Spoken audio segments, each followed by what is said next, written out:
Hello, my beautiful gemstones. Welcome to Friday night live intuitive oracle with myself and Ghostdragonzw.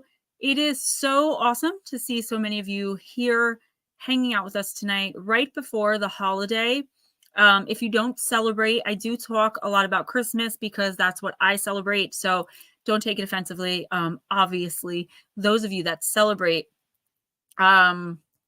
Merry Christmas. I don't have anything special that we're doing for the holiday as far as the channel, but I do have the regular video for the channel and the members coming on Monday at 11 a.m. and 12 noon respectively on Christmas, right on schedule. And then the following week, there will be nothing because I'm taking basically the week off from everything except my day job, which is writing. I might do some shorts and things like that.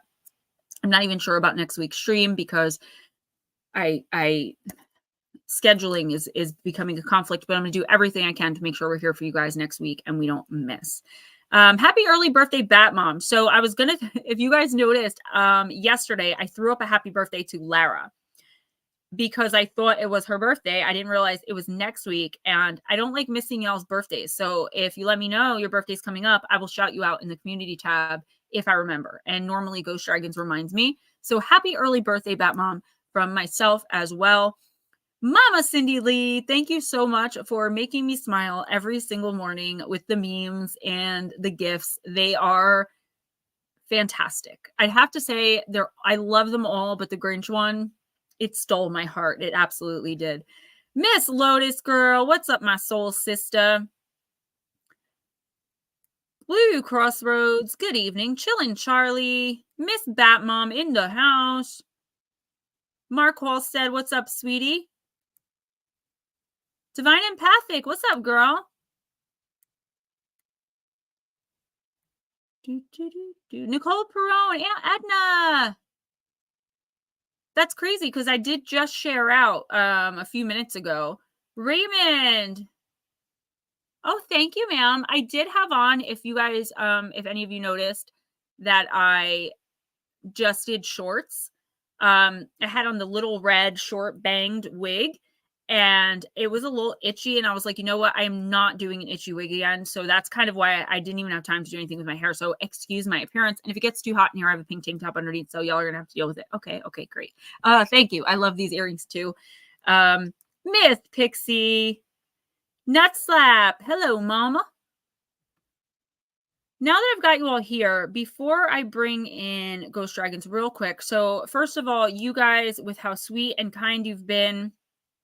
Yesterday was my 5-year sober, off drugs date, my celebration date, and so many of you reached out to support me in that. What's up, Nikki girl? Thanks, Miss Pixie. I appreciate you. And I just want to say you guys really, you guys, along with my kids and my family, make my clean time worthwhile. And you guys really pulled through for me yesterday. Thank you all for all of the lovely, beautiful holiday cards I've been receiving, all of the gifts, and just spending your time with me. I know it sounds like cliche or like something I have to say, but I really appreciate when you guys take the time to watch the videos, to come in and hang out. You're taking time out of your life to come and hang out and listen to me talk. So I do appreciate it. I wanted to pull this thing out. I have an idea who it's from, but it didn't come with a note. This is the Anne Stokes Lost Love Gothic Collection. Forgive my phone, guys. I'm sorry. And somebody sent this to me, I believe, for Christmas. And there was no note, though. So whoever it was, and all the other gifts, too, I did get. The only reason I'm not showing all of them is because I would be here for an hour. That one didn't have a note. You guys are amazing too. And I think that's why we've all come together to form this bond, this amazing bond and this amazing friendship and family that we have here. And all right, let's bring him in. The Ghost Dragon Lee. I'm leaving. I want you to stay. Oh. Hello, everybody. I will say my hellos. Hey, Roger. As I call names. But hello, gentlemen and ladies. And whenever you're ready, dear, just let me know. I know you like to ramble, so Feel free to Well, use.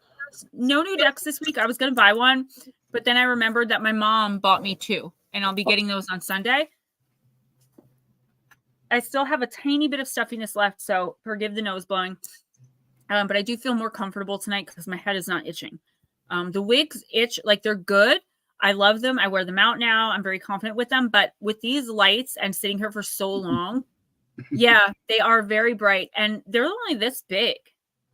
Thank you, Miss Aunt Edna.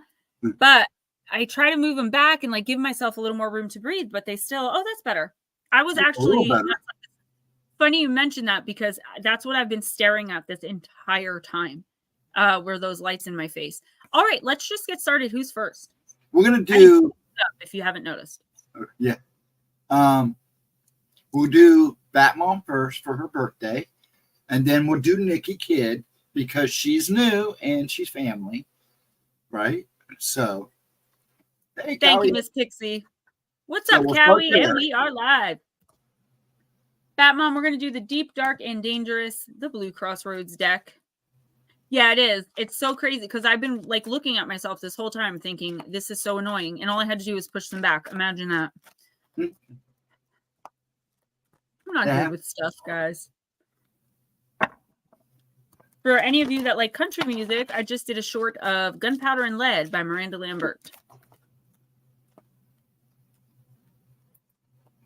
Ghost Dragons always looks very dapper, very debonair. Acceptance, Hell, H-E-L. Card number 6. Batmom, things can never stay the same. Change must be accepted. Be flexible. Keep walking through difficult circumstances. Do not stop. Do not get stuck. Acceptance allows you to move on faster. Surrender what is no longer yours. In the Norse afterlife, there were a number of places you might go when you died. If you died fighting bravely on the battlefield, you might end up in Valhalla with the god Odin. Dying courageously, you might equally end up with the goddess Freya in her hall, the Falkvanger, which is the battlefield. Alternatively, you might end up with Hel. Hel was both a goddess and a place. Hel, the goddess, was a Jotun, which is a giant and the daughter of the god Loki. Not to be confused in any way with the concept of a Christian hell. But this was not a place of punishment, but an underworld. When people died in a not particularly courageous way, they went to be with Hel, H-E-L, in a kind of benevolent middle place. It was a long and tough journey to travel to Hel, and it was considered lucky to finally arrive. It could be a cold and lonely walk, so during funerals, the dead were provided with things to make their journey easier. A sturdy pair of walking shoes, or Hel shoes, were often funerary gifts. You wanted to make sure dead folks had a good pair of shoes for the journey, lest the shoes break or wear out, and they be forced to come back to life as a revenant. You also didn't want to be stuck in a place that wasn't here nor there because you had no shoes. Despite the pervasive image of Vikings as savage warriors, history reveals that their martial expertise and penchant for war was only a small part of their story. They were innovative boat builders and navigators and incredible traders and innovators. Said that already? They held sophisticated courts and allowed women to inherit, rule territory, lead ritual, and even fight in battles if they wanted to. They also lived in acceptance with a wide-reaching mythos, a spiritual belief system that was shamanic, animistic, and pantheonic all at once, but that went by no formal name. The Norse people simply practiced their beliefs by taking right action in accordance with the stories and rituals passed down through the generations, and the idea of going to hell was just a part of this. There was a deep understanding and acceptance of dying as a part of life. Although a person shouldn't die in vain or in a cowardly manner, virtue and living a good life in service to the society and gods ensured that death could be accepted and a new life in the afterworld began.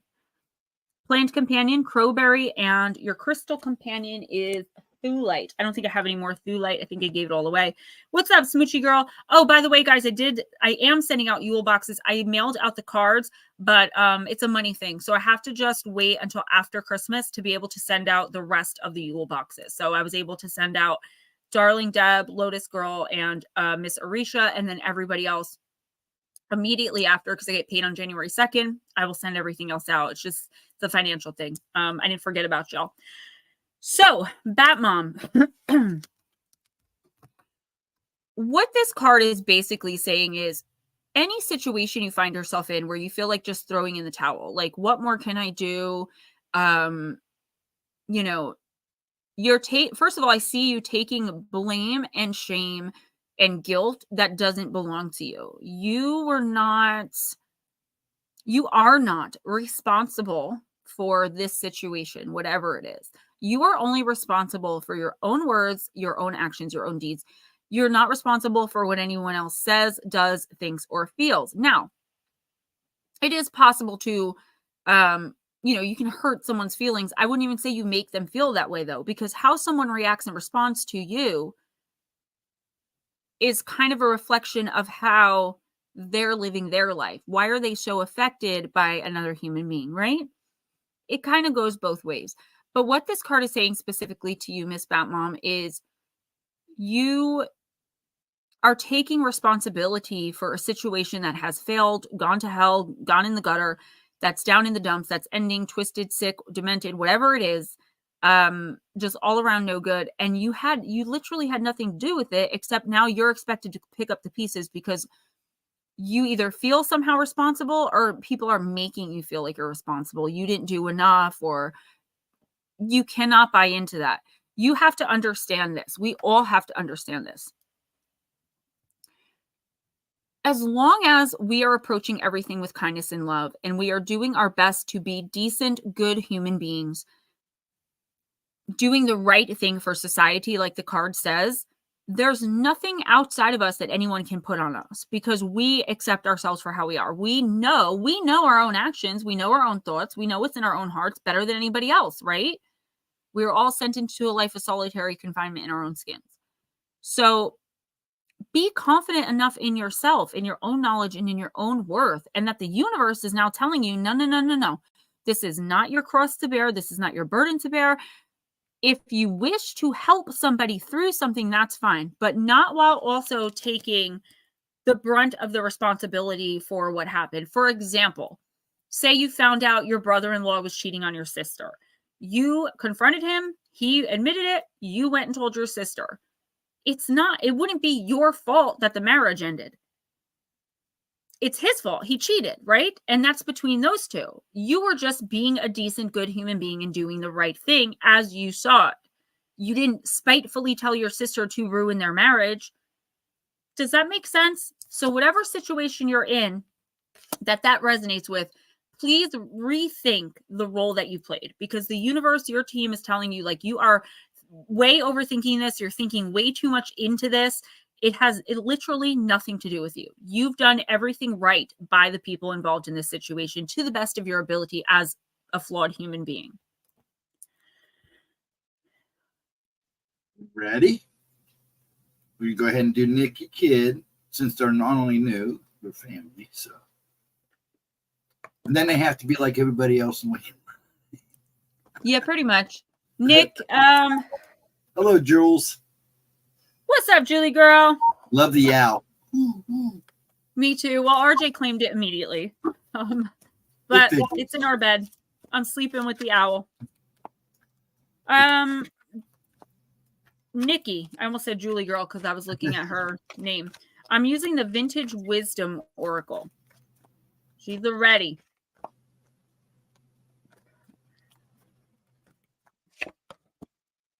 Release.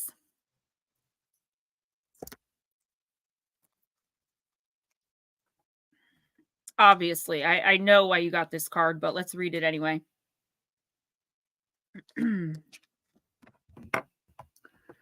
Like an apparition, the mystical oracle of release drifts weightlessly above the floor, draped in a billowing silk mantle. Her headdress of antlers is laced with oak leaves, symbolizing strength and virility. Dancing fireflies illuminate her pathway beneath the silver shadows of the full moon. The moon's phases and cycles can greatly affect our mental and emotional balance, as most of us in here already know. Lucky bird. Yeah, where was I? The night of the full moon is a favorable time to focus your intention on releasing any unwanted patterns, such as, hurtful relationships, addictions, or attitudes from the past which prevent you from exploring your potential. We may aspire to this romantic image of release, but the first step involves both acceptance and allowance to make way for ensuing peace and stillness. The presence of this card highlights the need for you to let go, for example, in relinquishing the comfort of old habits or attachments to goals and future outcomes. The unpredictability of the future, potential threats to our worldly identity, and our attachment to outcomes can all play a role in holding us back or keep us blinded to more appropriate opportunities. Notice these areas in your life and use the supportive energy of this liberating card to help you face and dissolve any influences preventing you from reclaiming your authentic power. Now, Nikki. Nose and owls. Hedwig from Harry Potter.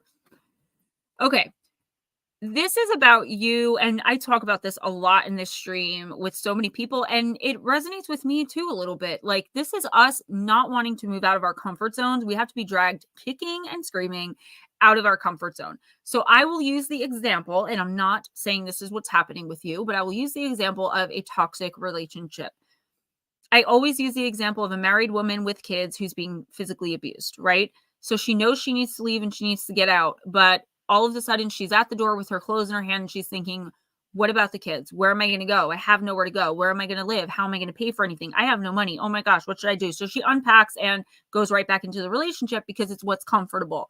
She is not trusting that the universe has so many greater, better things because she's learned all of these amazing, tremendous lessons through the toxicity of this relationship. If we only take the lessons from situations and take our feelings and emotions out of it, we become stronger every single time we are hurt in this way, romantically specifically, but anything that may be going on.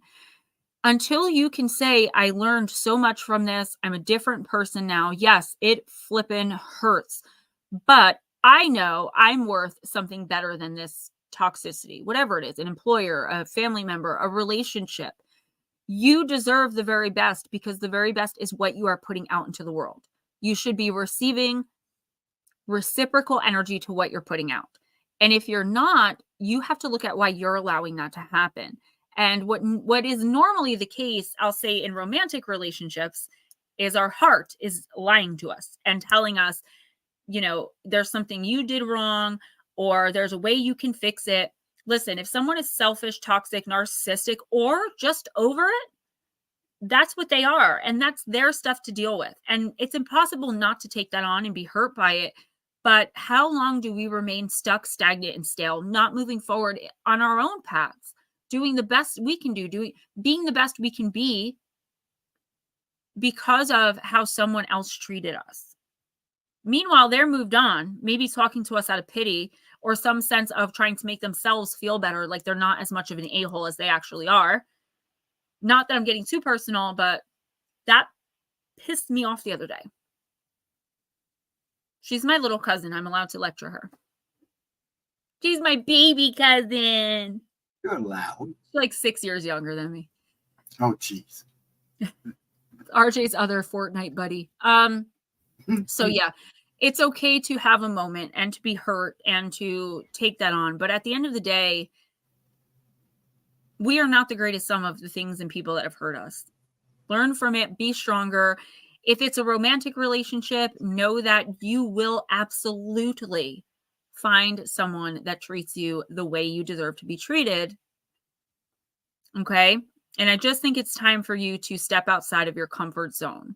And start meeting new people, even if it's without, like, say, for instance, this is about your job.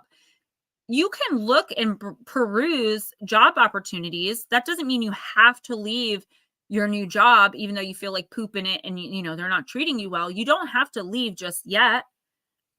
Also, I want to say one more thing. Nikki, you do not owe anyone an explanation and you do not owe anyone closure when you're the one that's been victimized. Okay? Don't let other people use you and your emotions and how hurt that you are because of what they did as a way to make themselves feel better. And you know what that means because we talked about it the other day. Who's next? Well, thank you. Yeah, I feel so, it's like as soon as like 6:45 hit, it was just like, I was like, bing, bing, bing, bing, bing. I don't know. It's you guys. I'm surprised you didn't tell her to be the poopalicious baby that you could be. Next is Cindy Lee, speaking of poopalicious. Miss Lotus Girl, yeah, you know what? Now that you said that, it should resonate with you. Absolutely. And you guys are going through similar situations, just with different, in different areas of your life, but it's the same thing. Someone using you as a guilt trap, knowing that it's going to hurt you. They're manipulating your emotions because, they know they can. Oh, I still have that control. Like, I'm going to step outside of this relationship. Nikki, this is mainly for you. I'm going to step outside of this relationship because I feel like that's what's right for me, which if that's what someone's going to do, that's fine. If your boss wants to hire someone else after you've been so loyal and faithful and devoted, that's fine. But then to have the actual nerve to form their mouth or put their hands to send a text and be like, I really think this is the best thing for everyone involved. And I do think you're the best person for the job. I just need to know that's true by hiring someone else to take your place for a little while and seeing if it works out. That's like a significant other saying, oh, I love you. I'm in love with you. Keep you hanging on, dangling on that string. But I just need to make sure. I need to explore a little bit. No, I'm sorry, honey. No. All right. Mama Cindy Lee. I don't like when people mess with my family, man. Even if it's someone I really, really, really like, I am a pit bull. I'm telling you. She's got a shank. You and that shank. I'm gonna use that. I'm gonna use myths and mermaids for you, Miss Cindy Lee. It's so funny because my dad calls me Cindy Lou. Love you too, cuzzo. You kids and your rock and roll music, get off my lawn. No. Multifaceted Jules, that's exactly what I said. I was like, that's a lot of me statement. A lot of, I feel like this, I needed this, I think that, like, girl, boy, bye. What do I always say? Girl, bye, boy, bye, bye, bye. Where is he? Yo. Hi, Danny.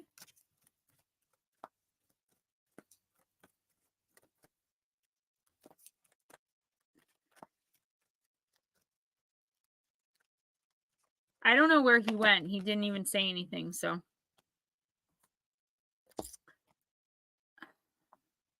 Jules Octopus, Mama Cindy, card number 17.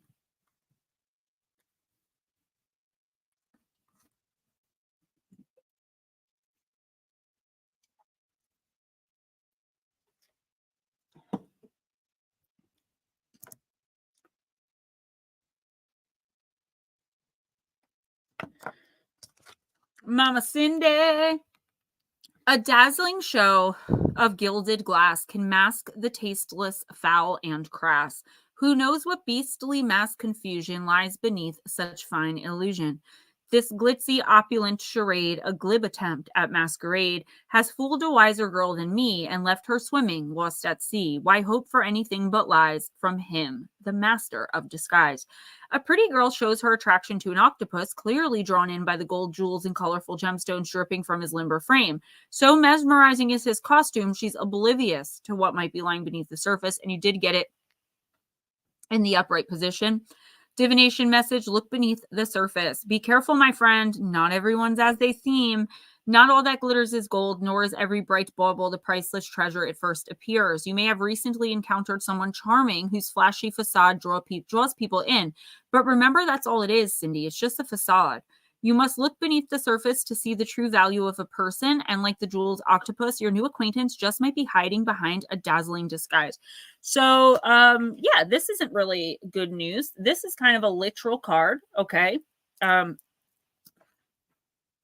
This is like, be careful who you allow into your home, who you allow into your energy. I don't know if you've met this person already. You will definitely know. What's up, Vixen Doe? So good to see you. You'll know, I think, if you really think about it, if it doesn't hit you all at once immediately, whether or not this person. So what I'm seeing is, I'm seeing something very specific, but let me start small. So it's like someone's introducing you to someone else. Mom, this is my new boyfriend. Cindy, this is my new boss. I feel like for some reason, there is someone in your orbit, whether you met them already or you're going to meet them in the next week or two, that everyone is like dazzled by this person. Unfortunately for them, you're a light worker, and whether you purposefully work with your abilities or not, you can't help but pick up when somebody is full of poop. And that's exactly what's going to happen. I keep hearing, Cindy, and I don't know if this is going to mean anything to you, but I keep hearing investment. And what they're showing me is like this person is conning people. So it may not be out of money. That could be just the way spirit is showing it to me to make me understand the grand scheme of things, the bigger picture. They show me strange things sometimes and I have to like interpret them. But this person is definitely conning and charming the people around you, not just one person. So I don't know if this is going to be the significant other of someone. I see them taking. So please don't fall into, like, honestly, it's Mercury retrograde. We shouldn't be investing anyway. But for the next week or two, just don't easily trust anyone. Let them into your energy. Like, don't be an open book with new people. I just really feel a snake lurking in the periphery. Again, you may have met this person already. You may know exactly who and what they are. If that's the case, Cindy, here's the thing. Nobody's going to believe you until they see it for themselves. This person is that good. This person is a master.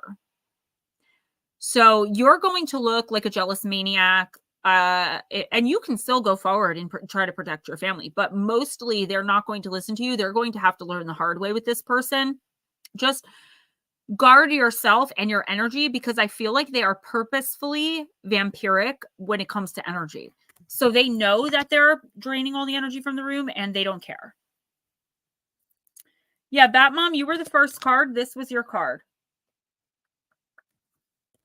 Yeah, you know what? In a couple of weeks, I'd say by the end of January, beginning of February, like by the second week of February, this person's going to be found out anyway. So you really don't have to say anything.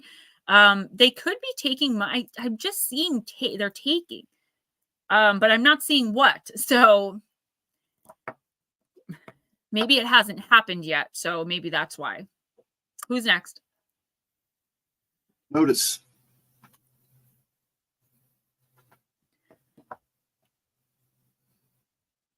Lotus. I know. I'm trying to focus on which deck for her.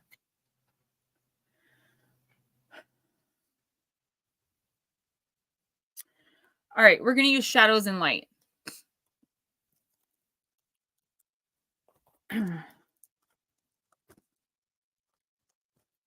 You're welcome. You're welcome, guys.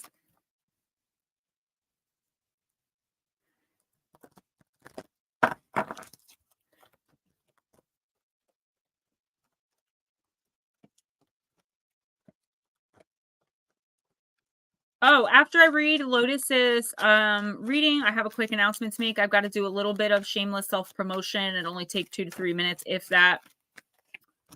Okay. So Lotus, you got the Dress of Alchemy. All right. Release your power. So that's interesting. I don't pull this card often. Let's see what the universe has to say. Card number 33.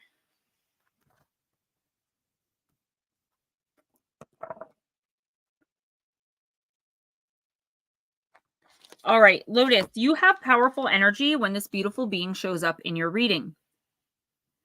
You have strong, powerful, vibrant energy that can change lives. And with that comes great responsibility. Some people may be eroding their own energy fields with blame, discontent, and choosing the same destructive patterns over and over again. When this being walks in, she shows that it's possible to change deeply and truly and to become clear, bright, strong, healthy, and very powerful, at least in terms of your energy. She understands the responsibility and has worked consistently and with great discipline and earnestness to be able to create. The eyes in her wings make it impossible to hide from the truth of who you are. She speaks. It is time for you to celebrate who you truly are at this time, Tennille. To acknowledge you have some energetic debris that needs to be cleared. And when you do this, the gold of who you truly are will shine through, just as these alchemical symbols shine from my dress. It's no longer possible in this new energy to hide who you really are.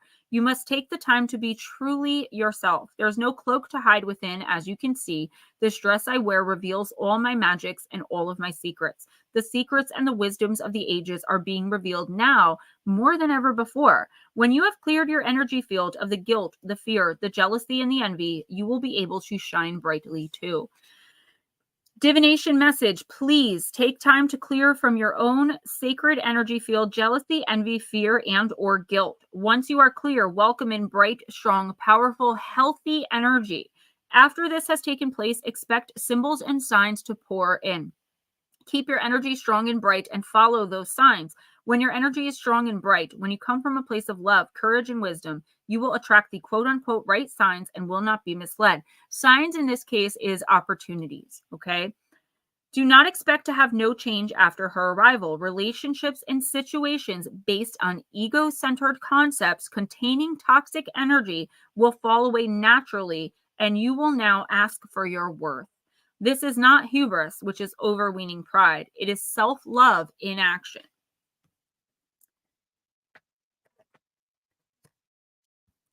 YouTube's being so weird. All right.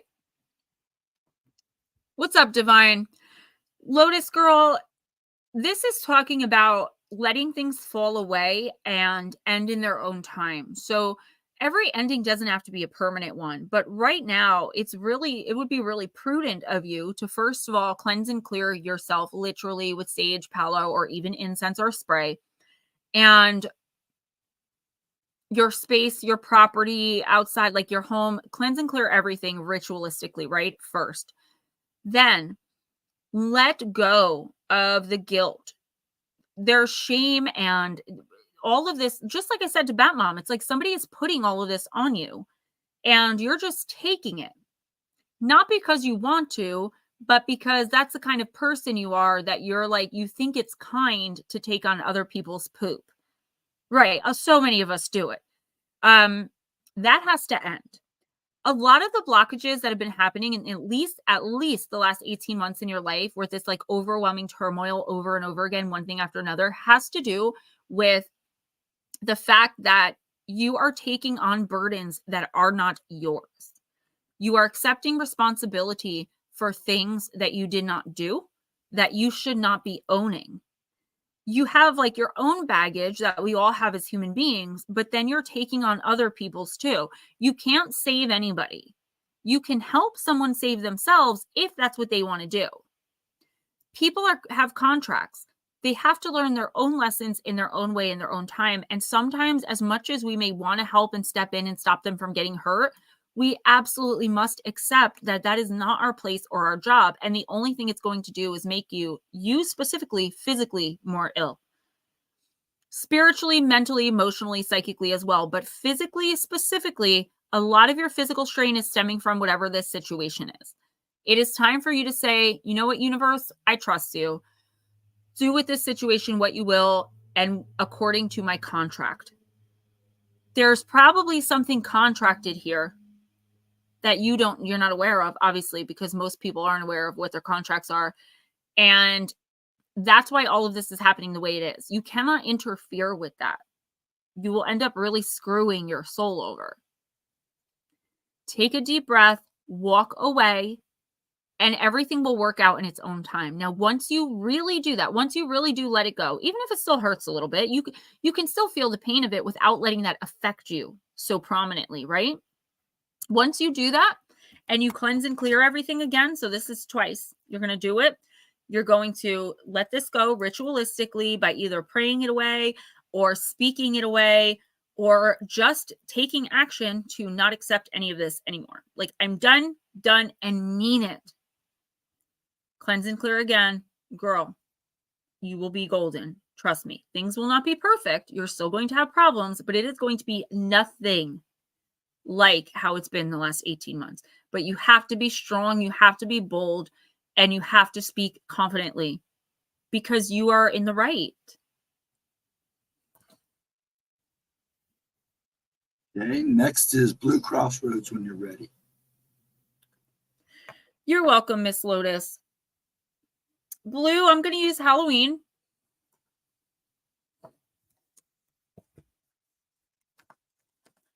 Blue Crossroads, then Chillin' Chale. Birthday cake flavored ice cream.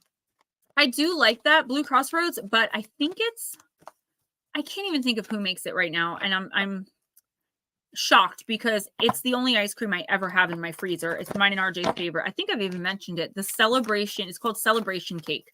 So it's got vanilla with the chocolate chunks in it, like the Crispies. Like it's kind of like cookie, but it's not. Then it has chocolate with those little black birthday cake crumbles that you get on ice cream cakes. Then it has blue ice cream. This blue ice cream is the blue frosting stuff, icing stuff that is on the Carvel birthday cakes, but in an ice cream flavor. So what I do is I give RJ the chocolate and vanilla, and I eat all the blue out of the middle. I'm like, I don't know. I don't know what happened to it. You guys are so welcome. Yeah, Lotus, it's really hard to do, but I'm telling you, like, I've been talking to my mentor a lot in the last couple of days, and he's been helping me through some things. And he told me today, he's like, Gemma, change the I am. And when he said that, I was like, because I was saying, you know, I'm awkward, I'm weird, I don't know why people look up to me or like whatever I was telling him. And he was like, no, he's like, change the I am. And I was like, I am not awkward, I'm not weird, I am very strong, I am capable. You know what I mean? Like I had to really talk myself up. I changed the I am. And you know what? That's how I felt after I said that. I was no longer feeling weak or meek. Guys, so we definitely hit a deer last night. One of the worst experiences of my entire life, I'll tell you, because it fell to the ground. It went flying. I mean, they are sturdy. And we were in this tiny little car. Hit a deer on the way home from Applebee's. I went grocery shopping, Walmart, Applebee's. Hit the deer. And it goes flying. So I'm like, oh my God, like, what do we even do? Because what happened was one deer, first of all, we were in a smaller industrial area. Like there's a Party City, there's a Dunkin' Donuts, like a couple gas stations. So there's not much there. And one just runs across the road. And Ray and I look at the deer to tell RJ, who's buckled in his seat in the back seat, look, buddy, a deer. As we all three turn our heads this way to watch that deer, another one leaps from the sidewalk, leaps directly. Like there was not even time to do anything. But the poor thing fell, got up, fell again, got up, fell again, did this like 4 times. So we could tell it was injured.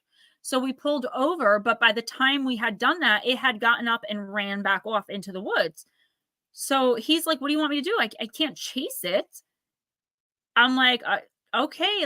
And so RJ and I came home. We said a prayer for that deer that it survives and that it's okay. You know, we didn't know what to do. It's not like an animal that you hit, and we really are. And Miss Pixie, I always try to, because Ray normally will drive a customer's car because he has that little computer in there to like see what's wrong with it. And I always turn the airbag off because I broke my pelvis and was not able to walk for 4 months back in 2005 because of an airbag. I was going like this to buckle my seatbelt. My friend that was driving hit a tree at 80 miles an hour, and the airbag popped out and broke my pelvis. So yeah, and it never healed properly because I didn't have insurance. It's a whole big thing. So I always turn the airbag off. Yeah, guys, so let me show you this real fast. Sorry, Blue Crossroads and Charlie, just give me 1 minute. But I think most of y'all will have seen this already. So in my community tab, I put the link for my new book. It's on pre-release right now for Kindle. Yeah, if you can. It's for pre-release right now for Kindle only. And on January 3rd, it will be available on paperback through Amazon. So I shared the Kindle link and the cover. And then when it's available on the 3rd, obviously I will share the Amazon link as well. Guys, Shadow Entities almost like didn't sell because I didn't promote it. So you guys, Steven's going to share the cover. I'm so proud of this book. What? I'm rushing right to it. Yeah, no, I'm so proud of that. I mean, I'm proud of all my books, but I did self-publish this one, not because I had any issues with Beyond the Fray. They're amazing. I love Jeff specifically. But Shannon's awesome too. I just wanted to make more profit. And also I thought that I would be able to self-publish. So there is the cover, Danger at Your Door. And that's it. So if you guys want autographed or signed copies, let me know in advance before the 3rd. You have to fix your screen. I got it. All right, Blue Crossroads. You know, Roger, Paranormal Pixie, no, not for paperback, but the release, I'll let you guys know immediately when it's released on paperback on the 3rd. If it wasn't for the holidays, it would probably be like released in the next couple of days, but the holiday kind of slows everything down. Guys, you got to, if you love it, if you like it, review it, please. That is so important. It means so much when you guys leave the review. All right. The dark, it envelopes me. The witching hour awaits, true magic and enchantment, and spells that change fates. The middle of the night, midnight, is the hour in which it is believed that ghosts, witches, ghouls, and magic are most likely to be active. Blue Crossroads, transition times such as noon, the time between tides, or even dark moon, are traditionally powerful times for magical transformations. In some Christian traditions, the witching hour is seen as 3 a.m. because it's the opposite to the time that Jesus is said to have died at 3 p.m. But there is some consensus that midnight is the time of greatest magic, particularly around Halloween. As soon as the clock strikes midnight on Halloween, it's said that the spirits flow forward through the veil and, if benevolent, bring positive messages. If not so benevolent, they are mischievous and play tricks at best, or at worst cause havoc. Allow yourself to relax into the benevolent darkness of midnight. You may feel this is your darkest hour, but know that the light will return again. The dawn always follows the darkest night. Note, too, that it is important to recognize that we all have a darkness within us, just as we have light, and this isn't something to hide from. No, it's definitely not something to hide from, Blue Crossroads. And a lot of the time, we can work with our shadow self too, as long as we don't take it to extremes, as long as we're not hurting anyone else, making anyone else uncomfortable, or crossing anyone's boundaries, right? That they've clearly set. The universe is never asking us to be perfect, or to never get angry, or to never make a mistake. And I feel like you could be putting a lot of pressure on yourself to appear a certain way in a certain situation. So I'm just using this as a silly example. Say you're trying to impress a woman and you decide that like you need to be what you feel she wants instead of just being Blue Crossroads, being like amazingly wonderful you. Miss Thank you, Miss Pixie. I wasn't aiming for that look, but thank you. I do feel a lot better because I'm so me that I don't feel like me. It's so weird, but I do appreciate you. You're so sweet. Thank you. You guys, that just means the world to me when you guys are so honest with me. So yeah, and that may not be it. I'm just saying, like, if you go for a job interview, don't lie on the resume thinking that you're going to make yourself sound better. Like, whatever you're embellishing right now is going to come back to haunt you in a big way in the next few months. So just be who you are. If you're angry, say it. If you're upset, say it. Don't blow up. Don't talk behind people's backs. I mean, this is all basic stuff. I don't know why you're pressuring yourself to act as if in such a way. Like, you're awesome just the way you are. So I don't know why you would feel the need to do this, but there is something going on where I don't know if you've done it already, but you may feel the need to kind of put on airs. And the universe is saying you actually don't have to, because whatever this is you're trying to obtain, you've pretty much already obtained it. You don't know it yet because the situation has to unfold. Okay? Anything that you lie about, that you lie by omission, that you mislead someone with is going to come back hard in the long term for you. And it could be really damaging. So don't be tempted to do anything like that. Just be who you are. Say what you mean what you say. As long as you're not purposely going out of your way to hurt anyone's feelings or to cause anyone harm or wreak any havoc, you will be just fine. Thank you guys. You guys are so, you guys are just so kind, really.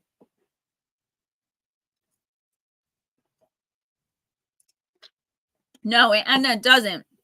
I feel like it may not have, he may not, Blue, you may not have done it.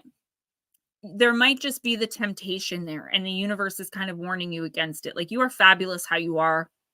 Anybody that would need you to pretend to be something else or anyone that would need more from you than what you're willing or able to give, that person's not for you. Whether it's in a job or a love relationship, do you know what I mean? We can only be the best versions of who we are. And if that's not good enough for someone, that person's not meant to be around us.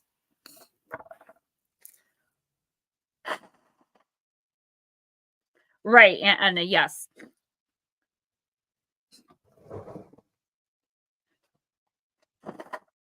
Sorry, guys. All right. Who's next? Jill and Charlie.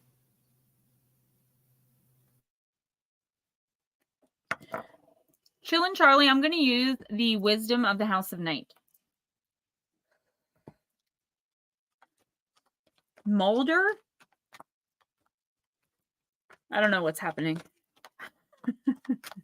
I got my hat on.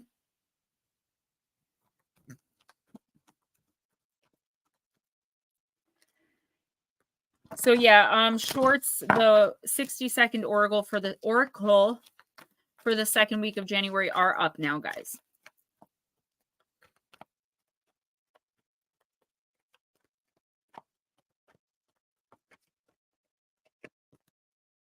Movement, card number 29. Yeah, it was so cute last night. RJ's like, Mom, my eyes are getting wet because of that deer. His eyes were tearing, but that's never happened to him before. So he didn't know, like, it was because he was upset watching the deer struggle. Eris sneaking in. Sneaky, sneaky.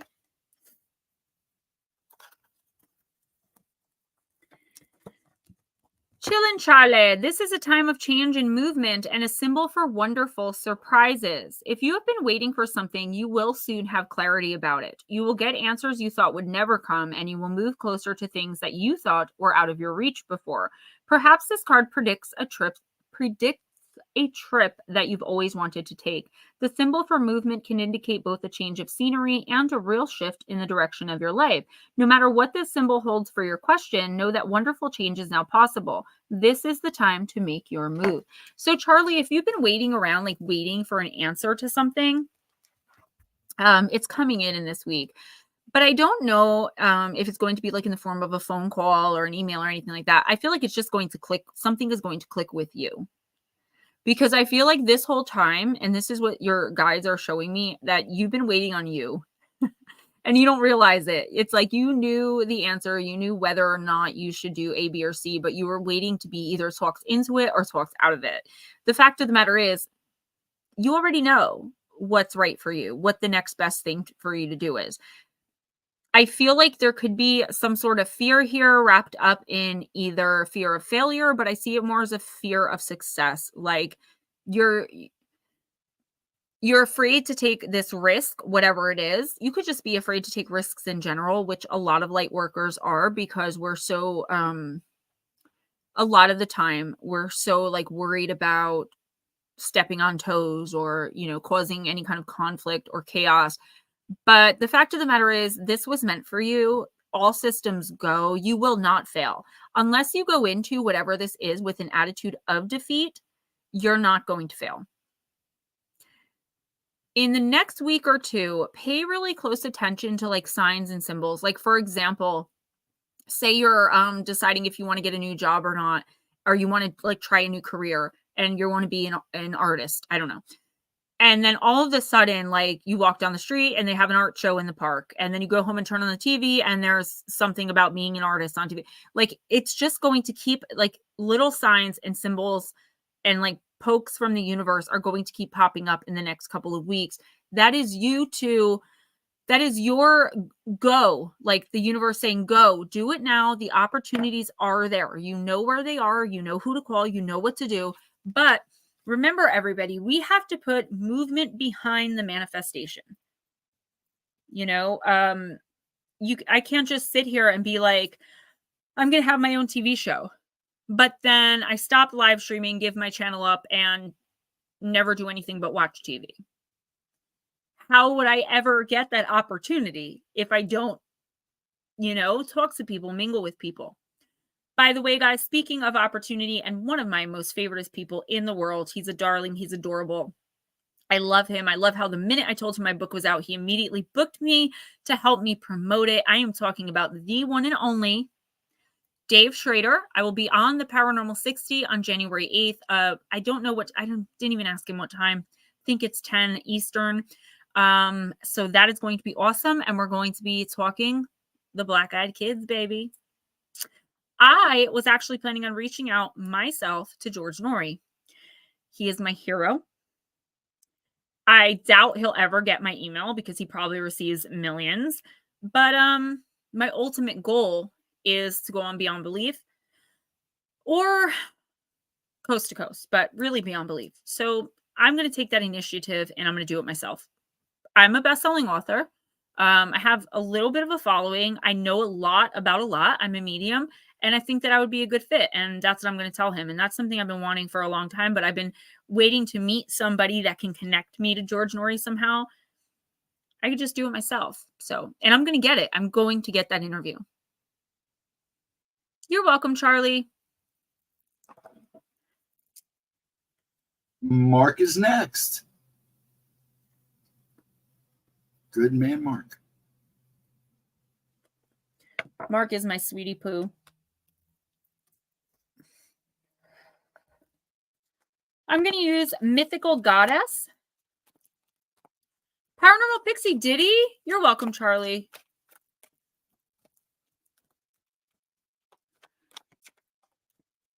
Blue Crossroads. Sometimes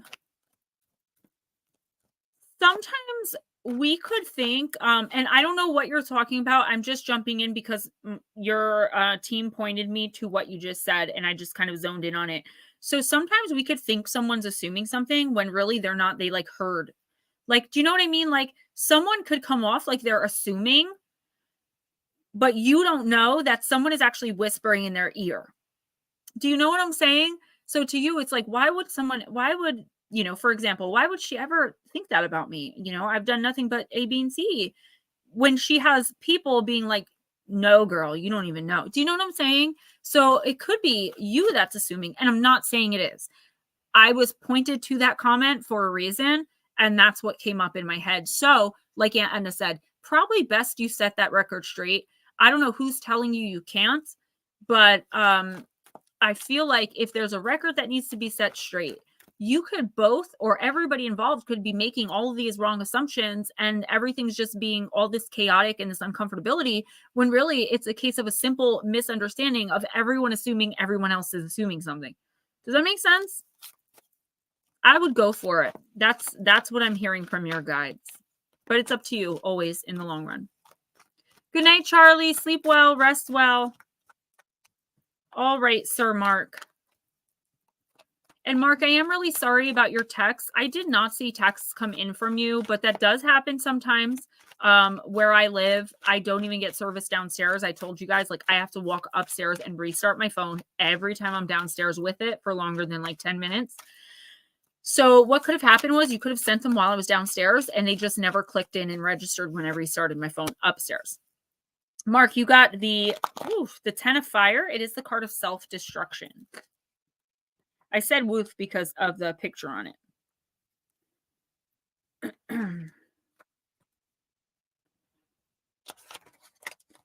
This is Saturn in Sagittarius.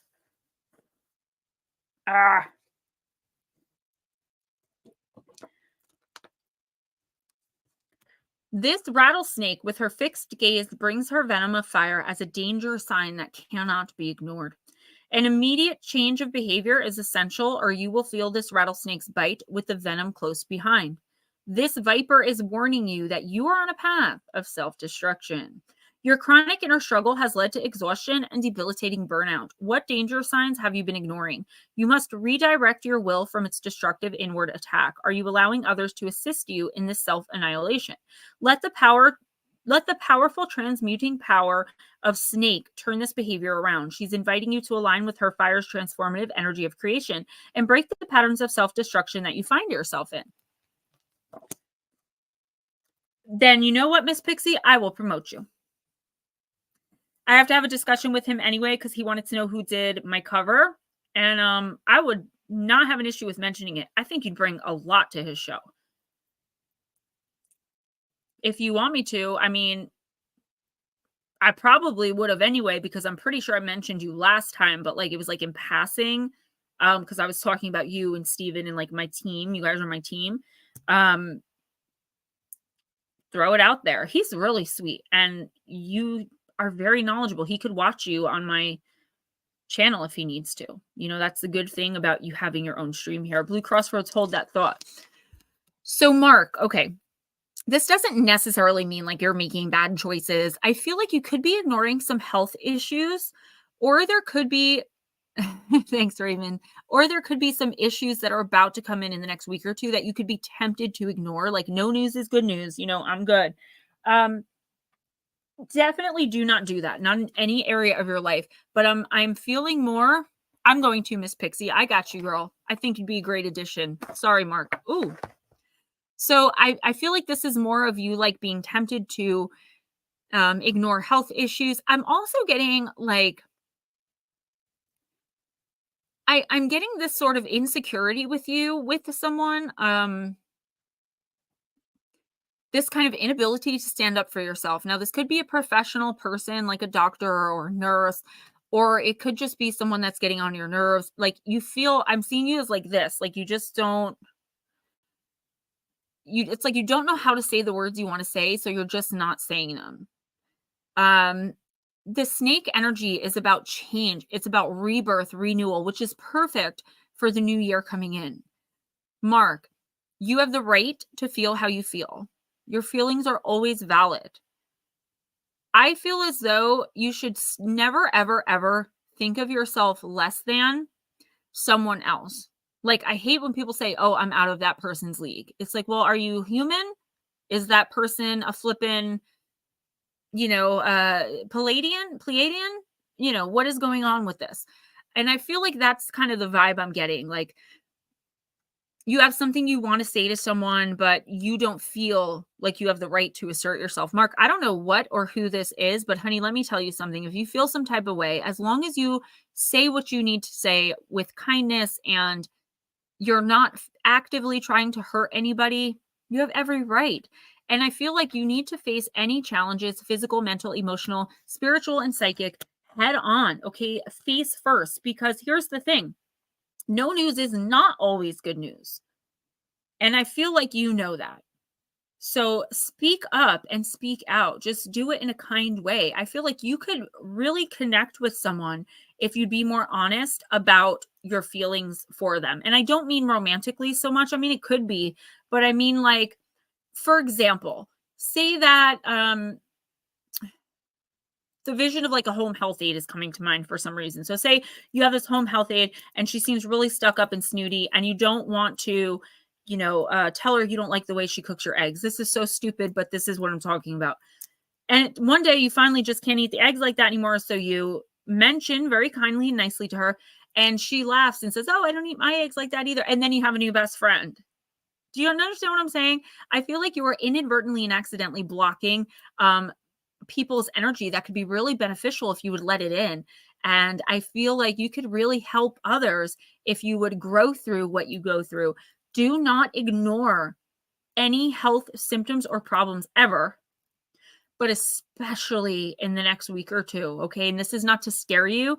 It could be something very, very small, but pay attention to it while it's very, very small, so it doesn't balloon and boil over. You never want to play with your physical health.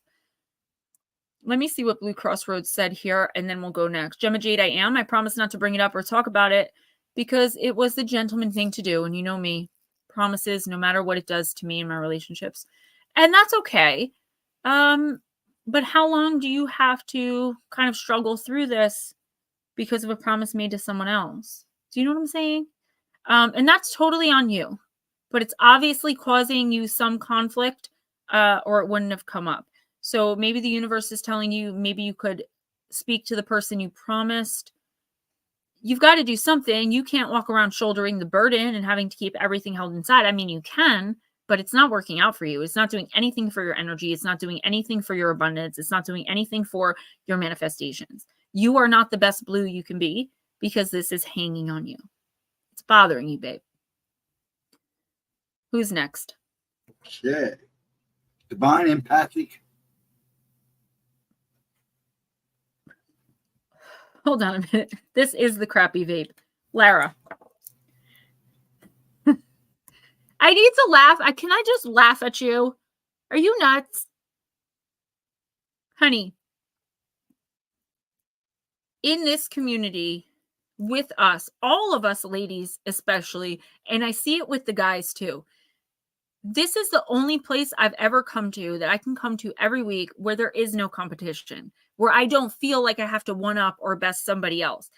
And especially not you. You're like a big sister to me. I love what you do on my channel.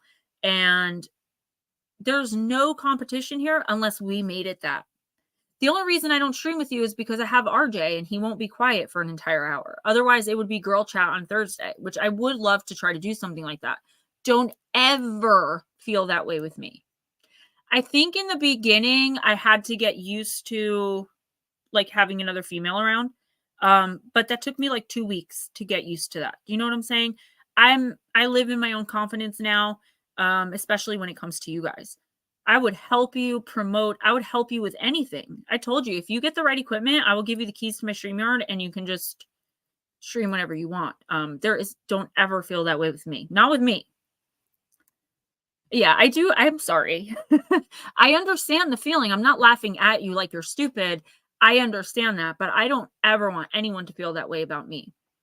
Like I said, maybe like I think when I first invited you on, I had to get used to like sharing the scene with another woman who was like really knowledgeable, who was answering my questions, and it made me feel like a little small sometimes, but that wasn't on you. That was on me not being confident and comfortable enough with myself and in myself in what I'm doing here. That was gone very quickly, but you may have picked obviously some of that up because you're sensitive. Do not feel that way. I promise you 100% from my heart. We need to promote each other more, honestly. Not just me and you, but like us in this community. We need to build each other up and promote each other. I want you to succeed with everything that you want to do. And if you have a lot of the same goals and aspirations as I do, and I can help you,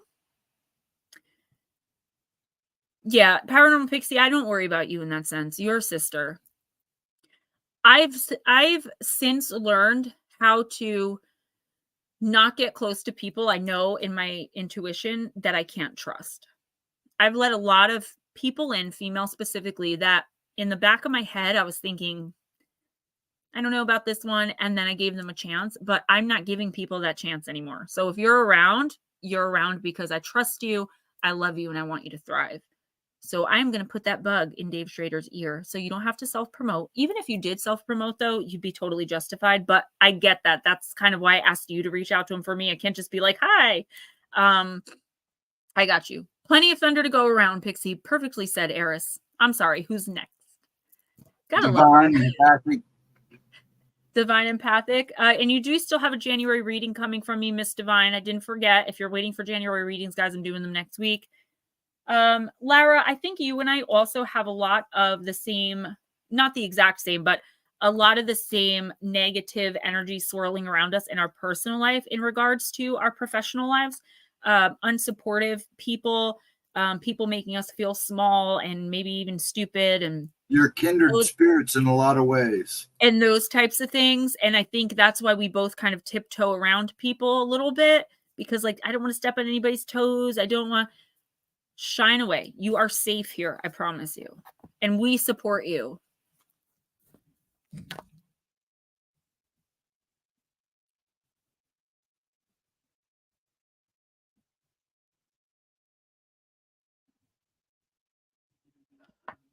I heard the loudest bang in like the world. They're home. It was my screen door. I thought someone was breaking in because normally they don't get home until like 10, 11 o'clock. And it was just like, boom. But that means RJ came through first. All right. That scared the poop out of me, I'll tell you. Walks in the house like a boss. Well, the screen door is a little tricky, you know, and he's so little. So when he opens it, he doesn't know to like, just put your arm out and hold it and let it softly close. He just, and it definitely scared me because it's directly under my feet, which, by the way, I have my bare feet on a grounding mat that Miss Darling Deb got for me for Christmas. I wish someone would tell me who sent that Anne Stokes statue. I thought it might have been Nut Slap, but he's in here and he didn't say that it was him. So, all right, divine empathic. I'm sorry, guys. I know I'm taking forever. I'm sorry. Smoochie should still be here. Smoochie, I'm sending Fox and Wolfie little gifts too, but again, not until the second week of January.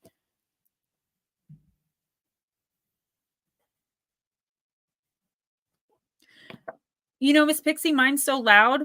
I know it's loud, but like I didn't realize it was that much from up here because normally if I'm opening and closing it, I'm downstairs. That was a lot. Divine, you got card number 11.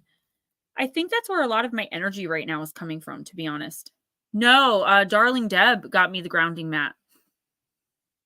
Oh, the statue? No, I don't know. There was no note.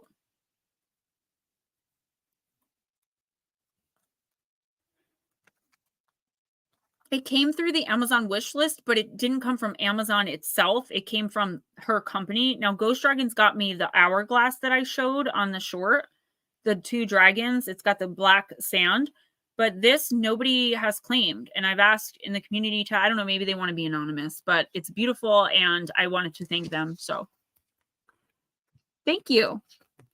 It is. It's really cool. Kind of looks like me too. A little bit. I mean,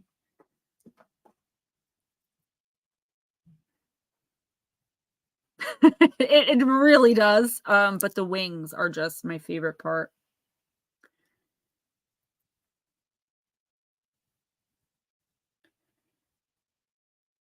She's beautiful. Yeah, I like the detail on her too. The wings on the inside of the wings are gorgeous. Yeah, they have hearts. And if you look at, like, they're so specific to detail that her hair comes through the wings. Yeah. I knew it. I said, didn't I tell you yesterday, Steven? I'm like, I'm pretty sure it was Nut Slap, but there was no note. Well, thank you. It is beautiful. It is gorgeous. And I've been trying to get her to collect them, so I'm going to have to help her add to it. I love her art. Her and Jasmine Beckett Griffith, who does most of my decks.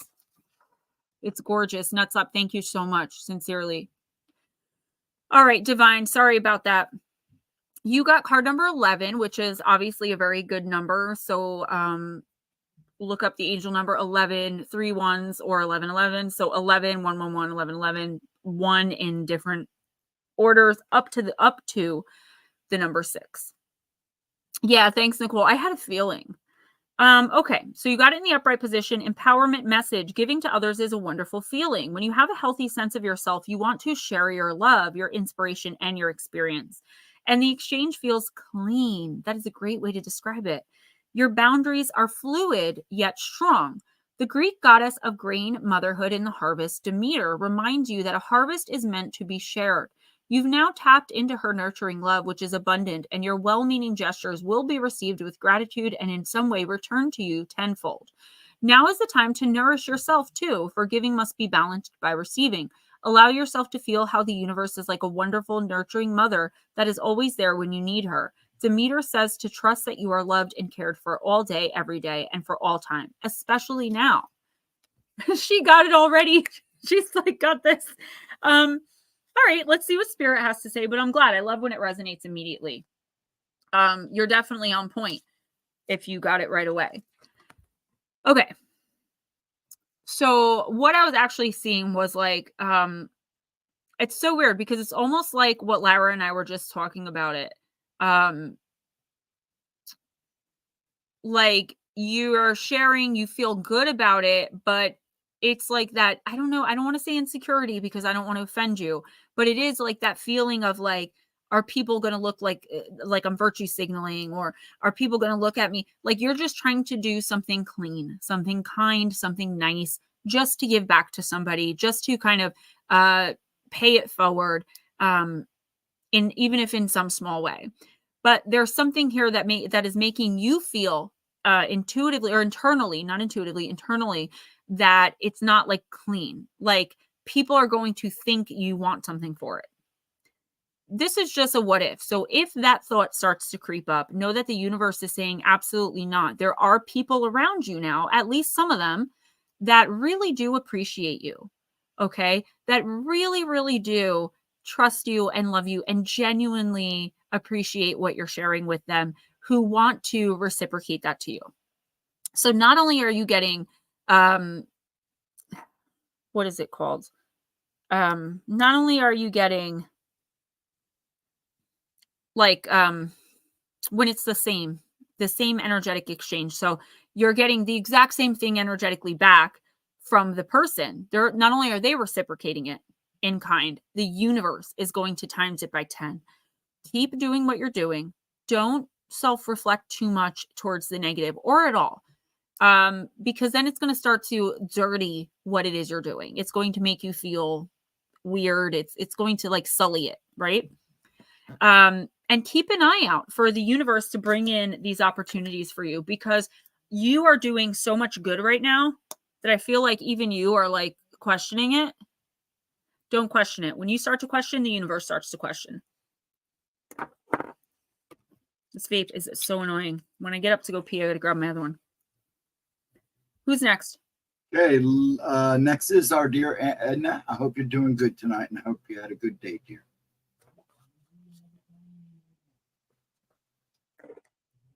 I hear RJ. I want to go upstairs. Ray's like, when you hear your mother's done, you can go up there. So they're so funny together. I love them together. Yeah, and now I'm going to use heal yourself.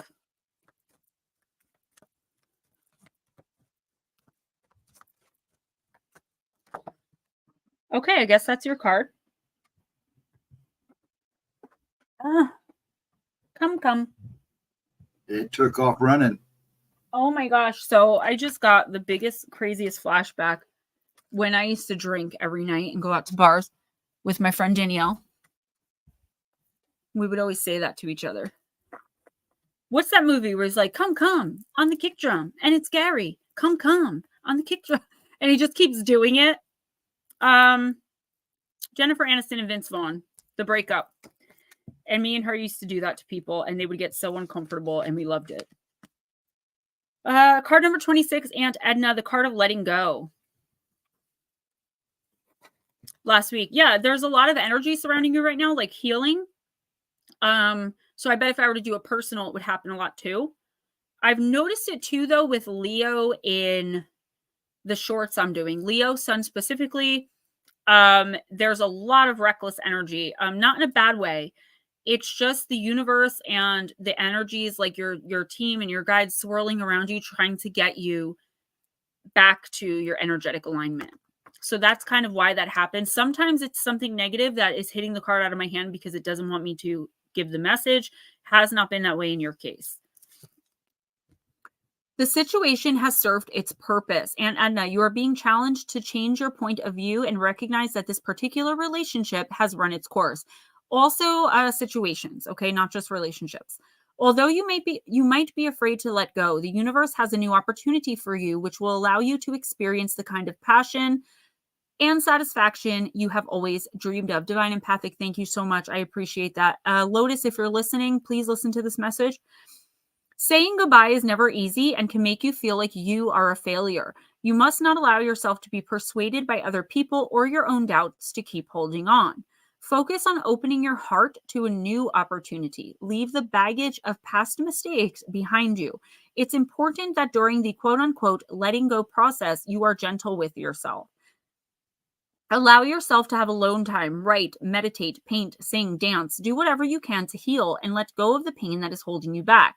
Recognize that your spirit is beckoning you to grow. Now, Edna, I never do this, but in the bottom of these cards, there is an action.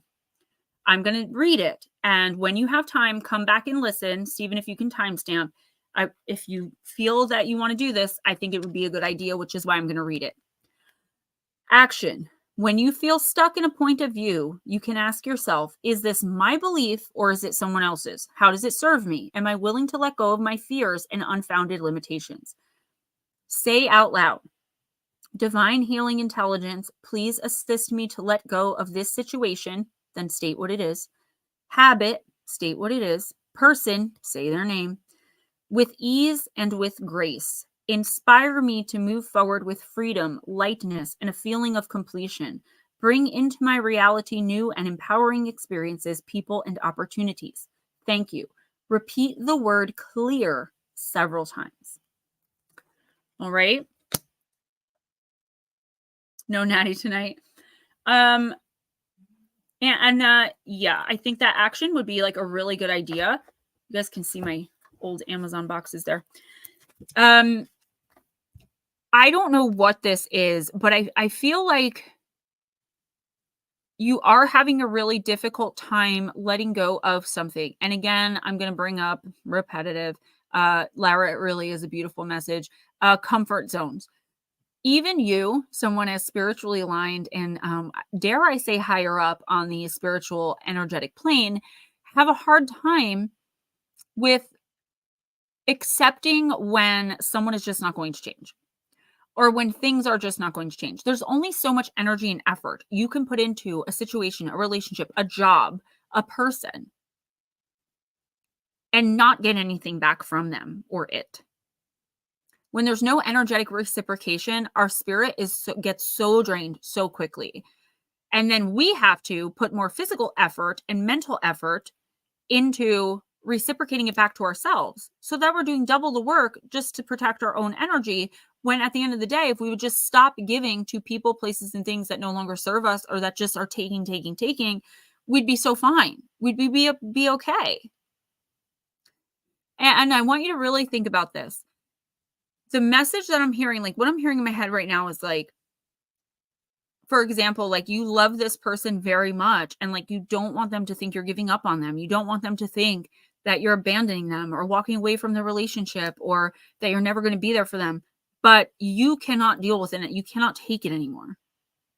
If you have no idea what I'm talking about, which I would find a little hard to believe, but if you don't, the next week or two, I feel like you're going to have a run-in with someone who you are just at your wit's end with. And it's okay to be that way. It's okay to be frustrated and fed up. We never have to fake our happiness. If we have a problem, we are allowed to say it. We don't have to explain why. And I feel like this fear of making someone else feel abandoned, making someone else feel less than, is putting so much pressure on you to give, help, hope. And the other person's like, thanks, and not giving anything back. And that is selfishness at the very least.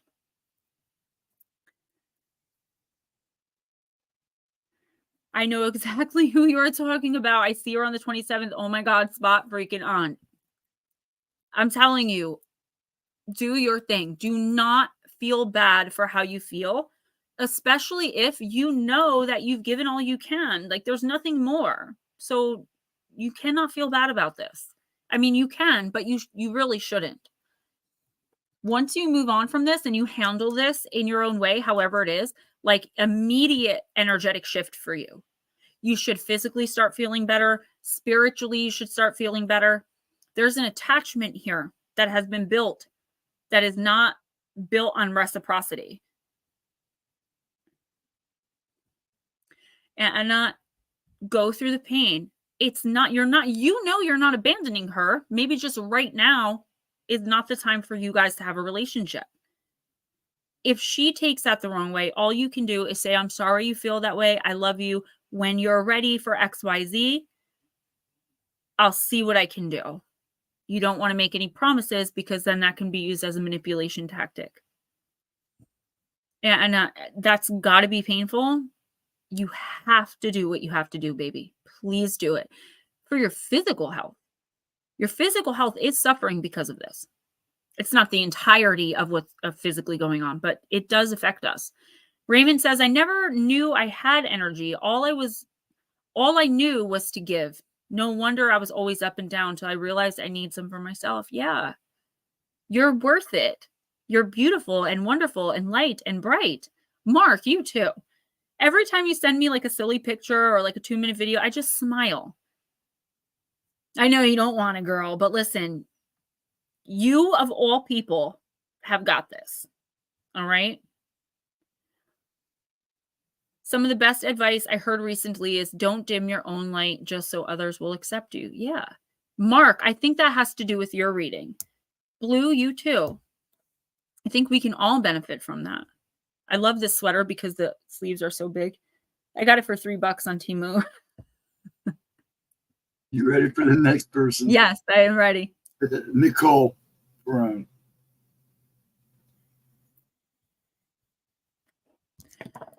Nicole, I'm going to use Oracle of the Universe. I wonder why Deb isn't in here. I wonder if she forgot, because I was talking to her like for a couple hours today, back and forth, like on and off. That girl she belongs right with us. Aw. Listen, I'm glad that the message resonated with you, but remember, it is your team. I cannot take the credit for it. I can take the credit for the interpretation of the message that came through. So thank them tonight. Temu birthday shopping. Girl, you got to treat yourself. And I know a lot of people have things with Temu, but I don't. You know, I do know they listen though, because let me tell you something. On Thanksgiving, my cousin was talking to me about Temu. And I told her, if you really wanted to, you can return some things. They'll let you keep it and give you the money back. And then you can shop with the credits. I was like, I barely spend any money on Temu anymore. Yeah, as soon as I said that, they now expect me to return a 98-cent pack of nails when they were giving me $20 sweaters. Do you know why? It was karma, because I took advantage of the situation. And I accept it, whatever. I haven't tried to return anything except something I really actually did need to return. I ordered a size 8 in boys pajamas for RJ for Christmas, and a size 2T showed up. That's the only time I ever had something like that happen with them. I got the most beautiful dresses. Oh my God. I sat and totally opened myself up to you tonight, Gemma, and you hit it straight on. Oh my God. And that came out of like left field. That's not like a usual common message that I put out there. You know that. And now my wall will go up again. So guys, I try to take, it almost never works because of scheduling. But when I used to do this on Wednesdays and I had the time, I would take up to 3 hours to open to you guys. Like a lot of prep goes into this before I come in to make sure that I'm as clean and clear and receptive as humanly possible. This isn't just me opening decks and reading. There is a lot of work that goes in, like the night before. I'll meditate. I hang out with some of y'all's teams after stream. Like it's like you get together with work colleagues and go to the bar, except we chill and like we Netflix and chill. Miss Pixie, yeah, I think that's it. Sometimes I am like I block myself. It gets overwhelming sometimes because I have lots of spirit in that aren't giving messages. Just people I don't know, but you guys would know them. And then just figure that out. You knew it, Edna. You just didn't know she could nail it so hard. I love you guys. You know what, Edna? Use that wall being up to your advantage when you deal with your niece. Again, I can never be unkind. And you know that. I can't even imagine you, someone you practically raised, being unkind. But be firm and know that you are in the right. All right. Nicole. Constellation Ursa Major. And it is the card of vows. We're going to do a timestamp for Casey and Darling Deb if there's time tonight. Please. All right, Nicole, keeping your word is important. Someone may be trying to damage your reputation by breaking their word. Check all legal contracts thoroughly before signing. If you make promises to yourself, see them through. You are worth keeping your good word. This is so hard to read because it's black on the thing. You are worth keeping your good word to yourself. Honor yourself, Nicole. Oh, there she is. Nicole, I'm sorry. Deb, you can't be serious. I literally, if you rewind this stream 1 minute, before I started reading, I said, we have to do timestamps for Casey and Darling Deb tonight. I kid you not, girl. I got you. Don't worry about it. All right, Nicole, I'm so sorry. I'm getting to it. Somehow in this day and age, it's a rare thing to be able to hold a secret or make a vow and not break it. While in ancient times, vows were considered a very serious thing. For example, fealty was sworn to the death. Fealty was sworn to the death, and religious or spiritual vows were punishable by death if broken. Today, our word means so much less. Our mythos for Ursa Major concern the breaking of a vow. Callisto was a beautiful nymph, and she had sworn a vow of chastity to the maiden goddess Artemis. The father of Artemis, Zeus, saw Callisto and began to woo her. Damn Zeus, like he's all up in everybody's stuff. Literally. Callisto fell in love with Zeus and conceived a son whom they called Arcas. Artemis soon found out about the relationship and banished Callisto from her territory for breaking her vow. Being banished, however, was the least of Callisto's problems. You guys remember, Zeus is married. As Hera, the wife of Zeus, found out about the betrayal. Hera confronted Callisto and turned her into a bear. It is said that Callisto wandered the forest as a bear for almost 2 decades until one day she came across a young man. The young man was frightened of the bear and pulled out his spear. Callisto was ready to attack the young man in return. Zeus saw the situation for what it was, a mother and son ready to kill each other. The young man was, of course, Arcas, and so, to avert more tragedy, Zeus elevated the two into the night sky. She is Ursa Major, and he is Ursa Minor. Oh my gosh, I didn't know that legend. It's so cute. There are other versions of the story where Arcas becomes W.I.T.C.H, the huntsman, and where mother and son are taken as prisoners of a king and saved by Zeus. All versions relate back to the consequences of breaking one's vows. Miss Shelley! Nicole, being true to our word doesn't always mean just to others. We may be very reliable with what we agree to do for others, yet let ourselves down constantly. Who can't relate, especially in this room? We must honor ourselves as much as we honor everyone else. Guys, let me read that one more again. We must honor ourselves as much as we honor everyone else. Ursa Major is one of the most visible and popular constellations in the sky and has importance in many cultures across our planet. Most relate to bear imagery and stories, although camels, sharks, and a traveling canoe also feature. Random party of this card. In the Hindu stories, Ursa Major is called Saptarishi, where 7 of the brightest stars represent the wisdom of the 7 ages. Thank you, Miss Shelley. You guys just love my natural look, don't you? Words of power. Nicole, I keep my word to myself and to others. So yeah, Nicole, we can all definitely relate to and learn something from this card. Okay, girl? This is about not only keeping your promise to yourself or your word to yourself,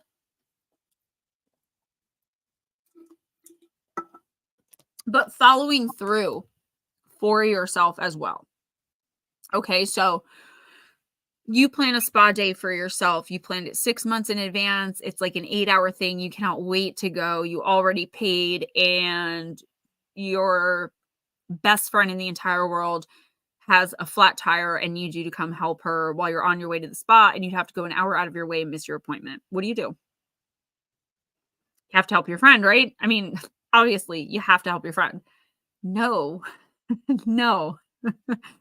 You say, I'm so sorry. I can call AAA for you. I can call so-and-so for you, but I'm on my way to a really important meeting right now, because you're not lying, because you're going to do something special and nice for yourself. This is also, Nicole, specifically for you, a little off card I'm getting. You have to follow through for yourself, meaning if you have dreams and hopes, you have to at least put the effort in. Life is really short, guys. It really is. And we never know when we're going to go. And I'm not saying you're going to die. I'm simply saying, if you know that you're going to go, what's going to flash before your eyes? Your life and the fact all your regrets, dude. We don't want that on our energy. Regret, guilt, shame, fear, all that stuff comes from the devil, from the enemy, whatever you want to call it. It is so lower. Make sure if you come into an opportunity, and I do see it happening, but I don't know if it's weeks or months. So 2 weeks or 2 months, say by March, an opportunity comes in for you to do something either you always wanted to do or you really, really get excited about when you hear the opportunity. Do me a favor, do the universe, do yourself a favor and take it. Do not let anyone be like, well, that doesn't work with my schedule, or let someone tell you like, oh, don't let anyone talk you out of it. You're not asking for anyone else's advice. You're not asking for anyone else's opinion. Thank you. Next, do it. Nicole, you deserve to be happy. You deserve to find success and love and everything that you want in your life. But if you continuously give, everyone around you is going to continue to take if you make it too easy. So this isn't so much about keeping your promises and your word and following through and coming through for everyone else. It's more about you. You are being neglectful to yourself. And it's affecting your energy. And one day it will devastate your energy if you don't turn it around. Who's next? Nutslap. Well, thank you, Miss Shelley. I'm getting a little warm, though, so maybe the pink tank top. Thought I'd end up with Sean, but it wasn't a match. Wrote some songs about Ricky. Now I'm missing in love. Even almost got married. And for Pete, I'm so thankful. Wish I could say thank you to Malcolm, because he was an angel. By Malcolm, she means Mac Miller. I'm going to run to the bathroom again. The oversized cup of peppermint mocha caught up. I'm only kidding. Go ahead. Love you too, Miss Shelley. Shelley, that is amazing, but you have to watch with those videos, because what they found out is that a lot of people are putting the animals in dangerous situations just so that they can film it and say, oh my gosh, I found a litter of kittens in the middle of the woods. No, they put those kittens there. Not everybody, there are legitimate, but like, just be careful, like what you take in, okay? I agree. If you donate a blanket, some kibble, like whatever, but she said, okay, good night. Okay, good night, Nicole. All right. Nutslap, I'm using Shapeshifter.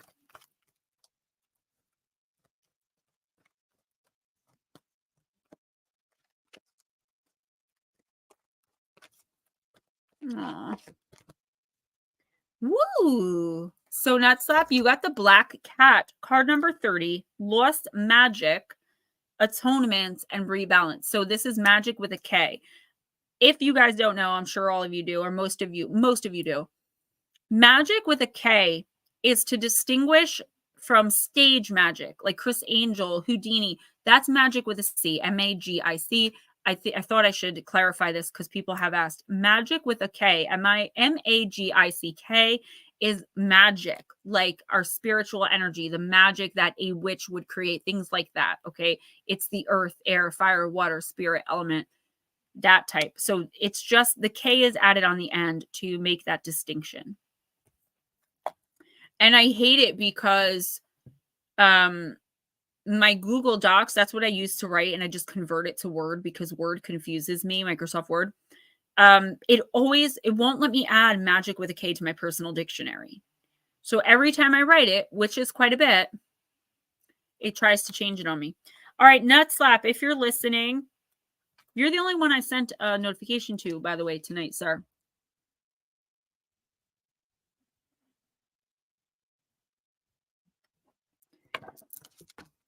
Nutslap, someone in your life has tried very hard to be harsh and to scare away the loneliness and pain inside him that has led to his callous words and cruelty.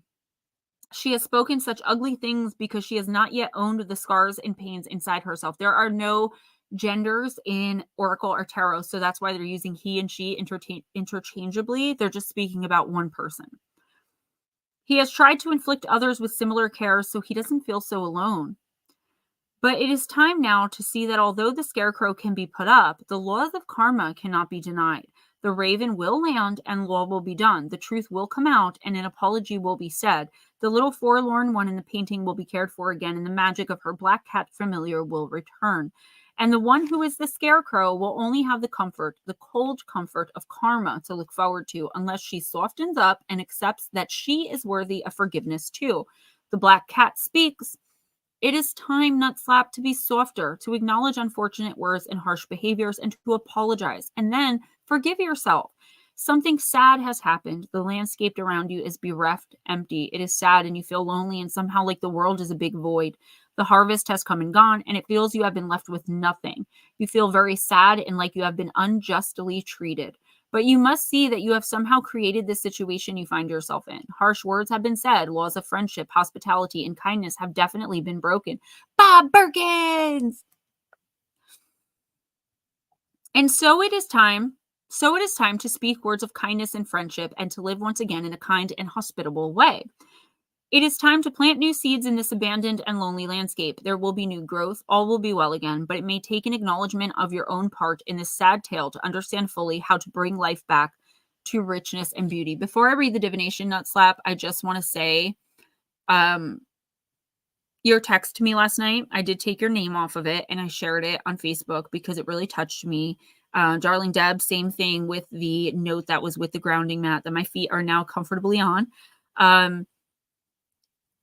You all have such beauty in you. And I feel like perhaps the people around you don't know that.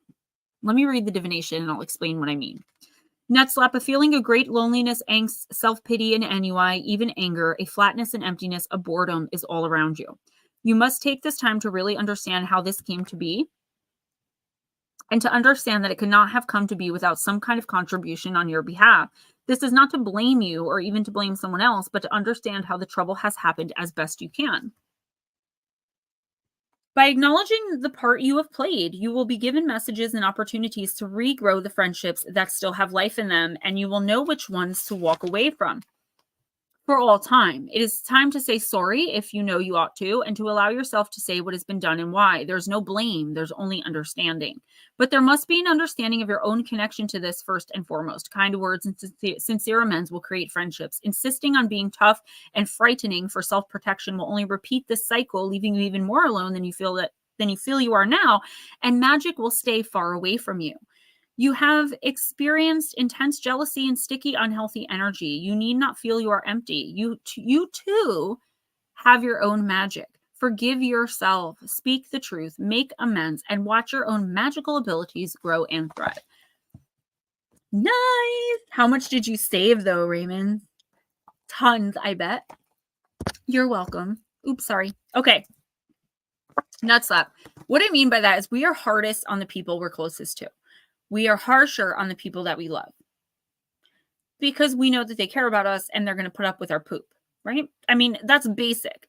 A lot of people won't admit that, but it is absolute fact.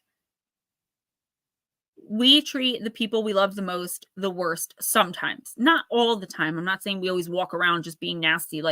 But if I'm going to snap, which is rare that it happens outside of the walls of my house, unfortunately, I'll pick Steven. And not to yell or scream. I don't yell or scream at you, but I will yell and scream and be grumpy and be short if I'm upset. The good thing is he'll understand that. The bad thing is I'm taking something out on him in a way that has nothing to do with him and that he's only trying to help me with. And I'm just using him as an example. Nutslap, I feel like this is what's going on. You're letting what you perceive. Raymond, nice. You're letting what you perceive as personal failure get you into this space where you're blaming others. Now, you may not realize you're doing this, and it's no judgment or indictment, but I know that I'll use my niece for an example. She's a grown woman. She's out of her 20s, and everything wrong that has happened in her life, she blames her mom. Was her mom Mother of the Year? No. Nobody can claim Mother or Father of the Year. We all make our mistakes.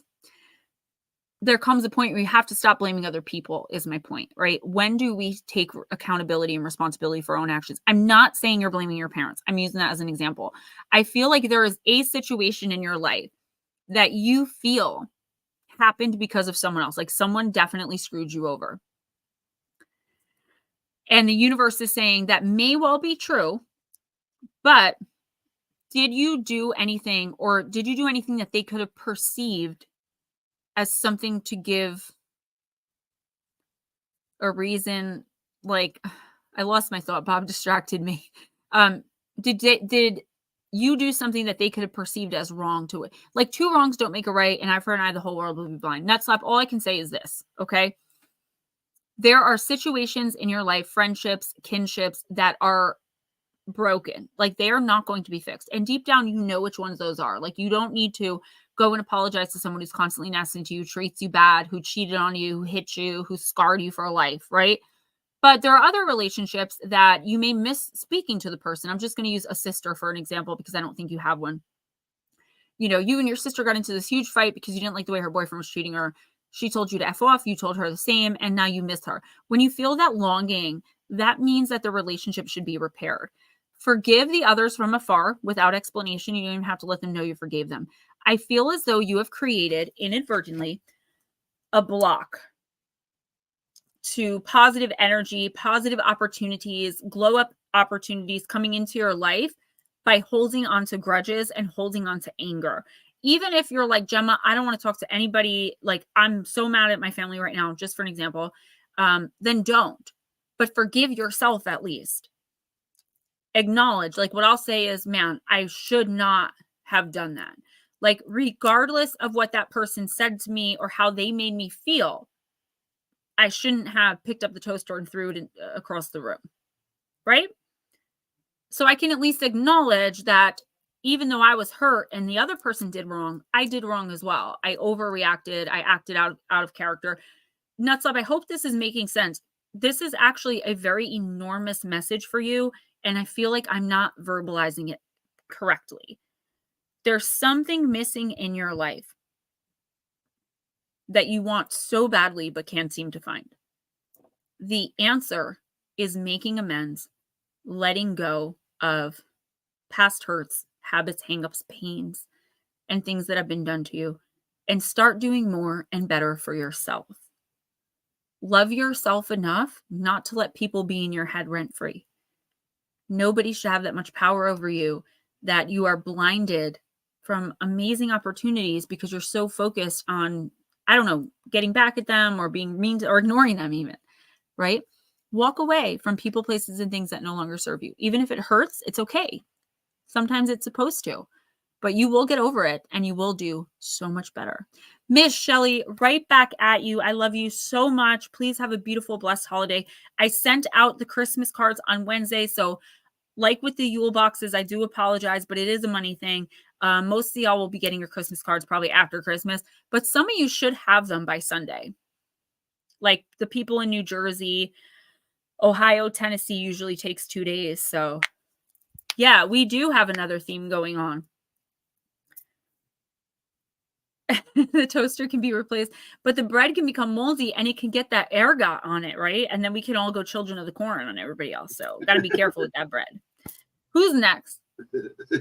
I just had this thought go through my Bob Birkins? No. Bad Bob. What do you do? You're welcome, Nutslap. I hope it made sense to you. I'm sorry I couldn't articulate it better. It was coming in very jumbled. I feel like that's because there's a lot. There's a lot more than I can give you in 3 or 4 minutes. Like your spirit team is begging you to let go. I mean, I just keep hearing, let go of the anger. Let us in. Let go of the anger. Open your heart. I know it sounds so cliche, especially to a guy like you. Like you're sarcastic, you're funny, you're witty. Love talking to you. I feel like it may be hard for you to be like, I was wrong. Can we fix this? I may be wrong, but definitely in one situation, you are being stubborn. Like that mule on Family Guy. Kevin Bacon wasn't in Footloose. Yes, he was. Nope. No, he wasn't. Nope. That's what I'm hearing. Hey, Bob. Who's next? Raymond. I love Bob. Bob didn't like me when he first met me. I make friends with everybody. Just off the wall, which makes him so much fun. I know. You never know what's going to happen when Bob comes in. That's why I love it. Look, I'm wearing my hat again. Yep, your hat. I never put up my little snowman. I just forgot. And now maybe I'll put it up next week just for the heck of it. I'm sorry. Who was next? I apologize. Raymond. I'm a donkey.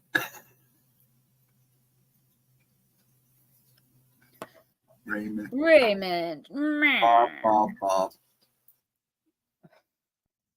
Bob.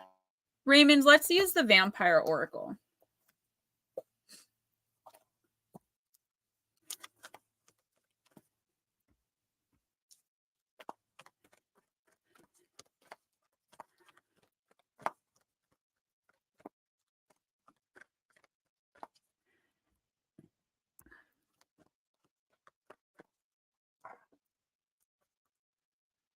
Now I have that song Thank You next in my head.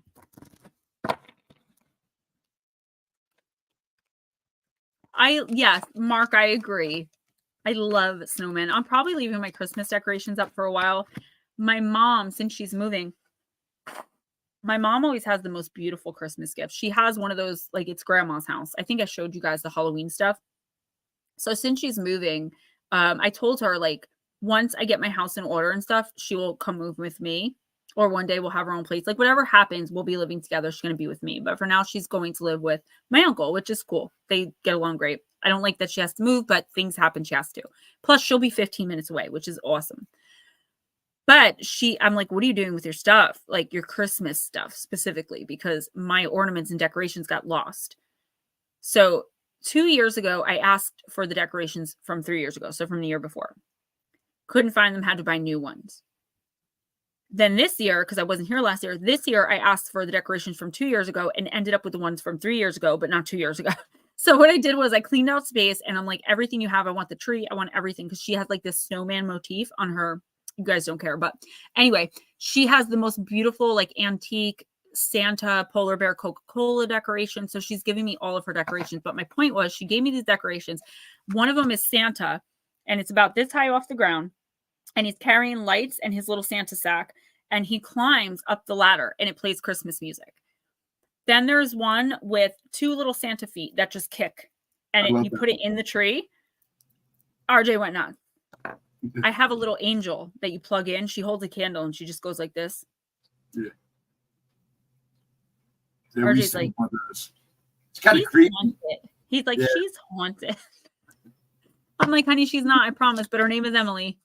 I wish you would have posted the snowman cookie box I sent her. That thing was huge from what my ex said, because I sent her one too. She's going through so much right now. She barely responds to me. She's got so much going on. So it was not a personal thing. You know, a lot of what's happening with her right now. My mom, bless her heart. I can't wait to spend the whole week with her. My mom is my baby. My dad freaking hounded me for a birthday reading, haunted me. I finally gave it to him, and he calls me every day. Gave it to him like 5 days ago, never called me again. I'm like, are you upset? Like, I don't know what to tell you, but spirit don't lie, Dad. I hate that. I hate that you're feeling worthless. And you're far from that, Edna. It just takes time. I mean, you're healing. There's not even words, you know, like to tell you how amazing you are. You had me giggling the other night, 2 Saturdays ago. You had me laughing so hard it wasn't funny. You could see it in the screen. When I went back and looked at it, my face was beet red. Bye, Bob. Take care, sir. Have a Merry Christmas. All right, Raymond, you got card number 44, the card of resurrection. Reprise, recovery, and comeback. The vampires speak. Like the 9-lived vampire kitties in this beautiful image, you too have more than one chance and more than one life. You have before you at this moment not just a second chance, Raymond. You have a new start, a true new start in front of you. You have a chance to make over your life and rise from what you thought was a stagnant place and have adventures, recreation. We vampires know only too well what it's like to arise from death, to transform from one kind of being to quite another. And you did this. This is so your card. You have thought, the same and yet so changed. You have almost given up on yourself. Almost lost touch with your enthusiasm for life. You have thought sometimes maybe this is it and found some kind of comfort in what you called acceptance. But we are here now to show you that right in front of you, right at your feet, right in this moment is a chance you have secretly dreamed of for so long. You have the chance to completely change your life. And if you choose to take up the offer of this card, of your life being remade and renewed, be assured that the very best of yourself that never had the chance for expression before will now have its moment. But it requires that you arise, shake off the past, and start again. You can be as one who was dead, who is now reborn. You have so much more to do, to give, to become. Raymond, put away all thoughts that your life was static and decided upon already. You have forgiven yourself. Now remake your life. This is a wonderful time to look for a new job, make important changes in your home with renovations, or move countries, change career, and even change your appearance. Naturally, of course. Everything you need to revive and continue with renewed optimism and energy is with you at this time. The vampires, the experts of new life, confirm that it's so, that it is so. You are about to rise again, and those who will be surprised will be inspired to change their own lives in the places that need it most. Blessing, this change can be made and swiftly. Ask for assistance and it will be yours. Let go now and move swiftly through this transition. Curse, you may feel that in order to change, you have to pretend. We wish you to know that you have many facets to you. This new life will bring you astonishing new gifts, and it has come to you for a reason. Raymond, in working with this card, it's time to make things happen for yourself. It's time to actively explore what you have always denied yourself the chance to do. For there is a path clearing before you, but it requires an enormous amount of determination on your behalf. You must remake yourself. Look within and see what has less than satisfied you. And know that something that you thought was over, done with, and decided is truly about to surprise you. So there's a couple things going on here. Raymond, first of all, you have spoken in stream about this rebirth, renewal, this rebirth that you've gone through, right? So this is no surprise to you. You've turned your life around. You've become a new you, essentially. Reborn and enlightened, I want nothing more. I was 134 and now 175 where I should be. I'm amazing, and I don't brag. I know it. Humble, I call it humble bragging. I was 86 pounds and now I'm 137. So I get it. 86 and losing my hair, actually. I looked like a 12-year-old boy. But Raymond, seriously, there's something here I feel like that you've given up on. So it could be a relationship or a job opportunity, something that you're like, it's dead, done, and over with. I ruined that when I was my old self. So like using me as an example, like something I did in addiction may have, I destroyed a relationship with a family member. To put that in perspective, this card is basically saying for you, like that family member suddenly calls me and is like, can we talk? And I'm like, whoa. And then I get to fix it. There's something here that you get to fix. You get to remake. You get a do-over with what and or whoever this is. The thing is, the universe, your spirit team is worried that you're going to feel the guilt of maybe something you've done, like it's going to come up out of nowhere, and you're going to be afraid to try to rekindle or renew whatever this is. It doesn't have to be romantic. It could be anything that you'd given up on, that you feel like you've ruined, or maybe that you actually ruined in your past life. I call my addiction my past life. So whatever you did, your past life. Take the chance. It's going to literally change your life, and it's coming in the next week or two. Well, 2 to 4 weeks. Okay. So use the January renewal rebirth energy, work with that. You are going to get the chance of a lifetime, but it's never going to happen again. So jump on it, work through your negative feelings, the negative emotions. You know how to do that now. You're much magically stronger. You're spiritually more aligned. You got this. If you want this opportunity, whatever it is, to make amends and rebuild, jump on it. Do not let anything stop you, because it will be life altering. That is a serious message. You need a break? Actually, you're almost done, believe it or not. Not yet. Pixie's next when you're ready. Miss Pixie. Pixie, I'm going to use Alice the Wonderland Oracle. And then who? Then Roger Blake. I thought, for some reason, you said Pixie and then Greg. I was like, humbling. You're welcome. I'm a humble bumble. A humble bumblebee. A humble bumble. Bumblebee, tuna, bumblebee. Vixen doe, what do you know? All right, Miss Pixie. You guys know how much I love this card. In the reverse, never jam today. Card number 35. This is my card. This is the card I resonate most with out of all 200 decks. You got it in the shadow position. Promises that never come to be, empty words, not living in the now. Alice couldn't help laughing as she said, I don't want you to hire me, and I don't care for jam. It's very good jam, said the queen. Well, I don't want any today at any rate. You couldn't have it if you did want it, the queen said. The rule is jam tomorrow and jam yesterday, but never jam today. It's crazy how I just told you I resonate so much with your personal experience in life from what I know. And you pull this card that it's like out of thousands of cards, this is the card I resonate with most, and you pull it today. When the White Queen makes her outrageous statement that jam is for tomorrow and for yesterday, but never for today, Alice realizes that no one's ever going to get any jam. When this card comes to you, what can it mean? Well, it's likely that someone is making promises that sound like there's plenty on offer, when in fact it's extremely unlikely they'll ever deliver and come through with all the wonderful things they are trying to attract you with. You see, when this card comes, someone is claiming they can do a lot of good for you, but whether they are offering a pay raise, a good time, or a commitment, it's not meant to be. It's never going to happen. The promise is never ever delivered or enjoyed today.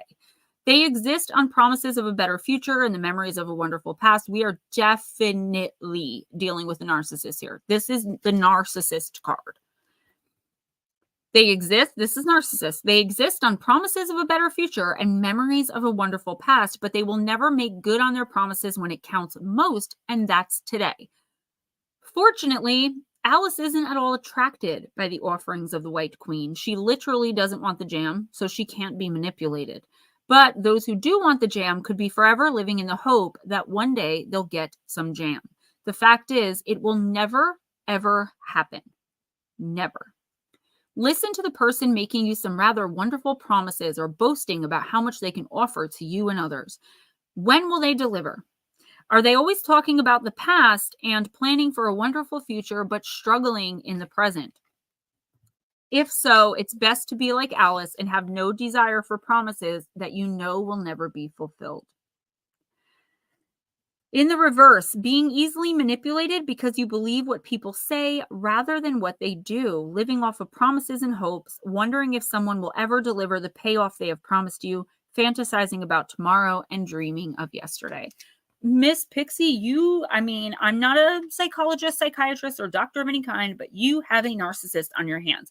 Whether it's in your personal life or professionally, there is someone here that has no interest in doing anything for you except keeping you hanging on a string. Now, what you're giving to them or what they're getting out of it, I don't know, but I do know it's definitely about control.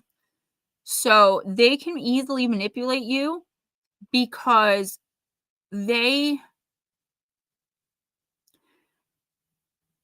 getting something where it's like more of like they're letting you think that they want you to succeed, but they really don't. And they're hoping you're going to fail at something. I don't know what this is. This is weird. So it's not like what's in the card. I feel like it's someone close to you that's like, they're constantly making you second guess. Like, am I doing the right thing? Am I being silly? Am I being immature, childish? Why don't they support me? They've supported me in everything else. They're supposed to care for me, but this one thing. So if they don't support me in this one thing, they don't validate me in this one thing, maybe I shouldn't be doing this one thing. They're doing that on purpose. They're jealous that you had the balls to go out and chase your dreams, that you have the nerve and the wherewithal to make things happen in your life that you want. You are successful. You are beautiful. People love you. You have something to offer the world, and so you offer it, even in some small way. And this person hates it. But they're not coming right out and saying it. They're not praising you, but they're not putting you down either. They've got you going, watch this stream I did. Wasn't it good? And then they walk off. This may not be specific, but it's, I get it. Something like that, Lara. So here's what the universe is like. Listen, the way you can avoid this is by, number one, watch people's actions. Okay, if someone says they're going to do something, like I just said, I'm going to do something for you, watch if I do it or not, right? And that'll show you what kind of person I am. If I'm just like, yeah, go, go, go. And then I completely blow that off and leave you blowing in the wind, which I would never do, but that's a great example of what's going on here. So the way you can avoid this is don't seek outside validation from anybody. Now, it's okay to be praised and to accept praise and to thank people and to, but keep going about your business and doing what you're doing for the reasons you're doing it. That's very important. Don't do it to try to impress somebody who is not ever going to be impressed. Don't do it because you think this person is up here and you're down here, so you want to get there. Like, do everything which you're already doing on your own merit. Continue to do that. If you don't know who it is, I certainly don't know who it is. I'm getting someone more personally than professionally, but it could be professional. I can never give you 100% guarantees because I'm not perfect and sometimes the messages get garbled, or I misinterpret them. Yeah, so just don't seek outside validation. When people tell you you're doing a great job, when people do validate you, that's wonderful, but don't look to anyone so that you can feel good about what you're doing. Feel good about what you're doing because you know it's the right thing and you're happy doing it.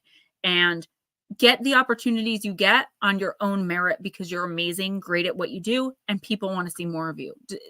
If you take nothing about the actual person, take that from the reading.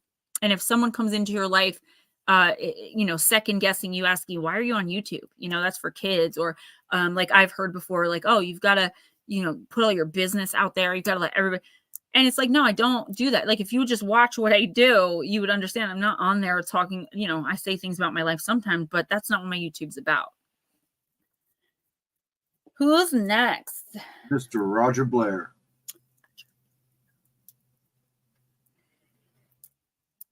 Roger, I'm going to use the Urban Crow.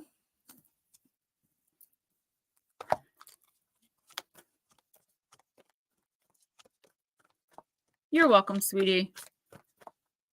Sometimes the messages are so clear, guys, and there's like 2 or 3 every week that I'm just like, I don't know.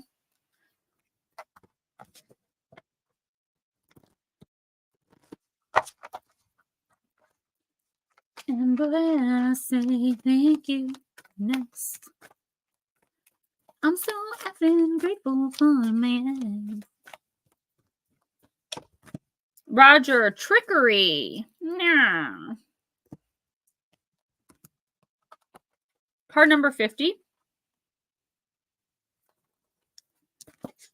Crows are known for stealing another bird's stash and then hiding it, covering it up with leaves to throw it off its tracks. Hey, trickery brings to your attention that someone may be trying to deceive you.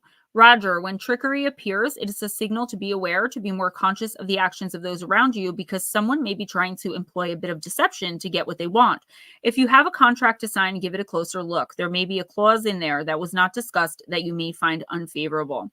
Trickery takes many shapes and sizes, from the innocent trickery to get someone out of the house so that a birthday party can be prepared, to an employer using their position to get you to work overtime by promising a promotion that will never materialize. This card can also indicate that your situation could benefit from allowing for some innovative and creative thinking.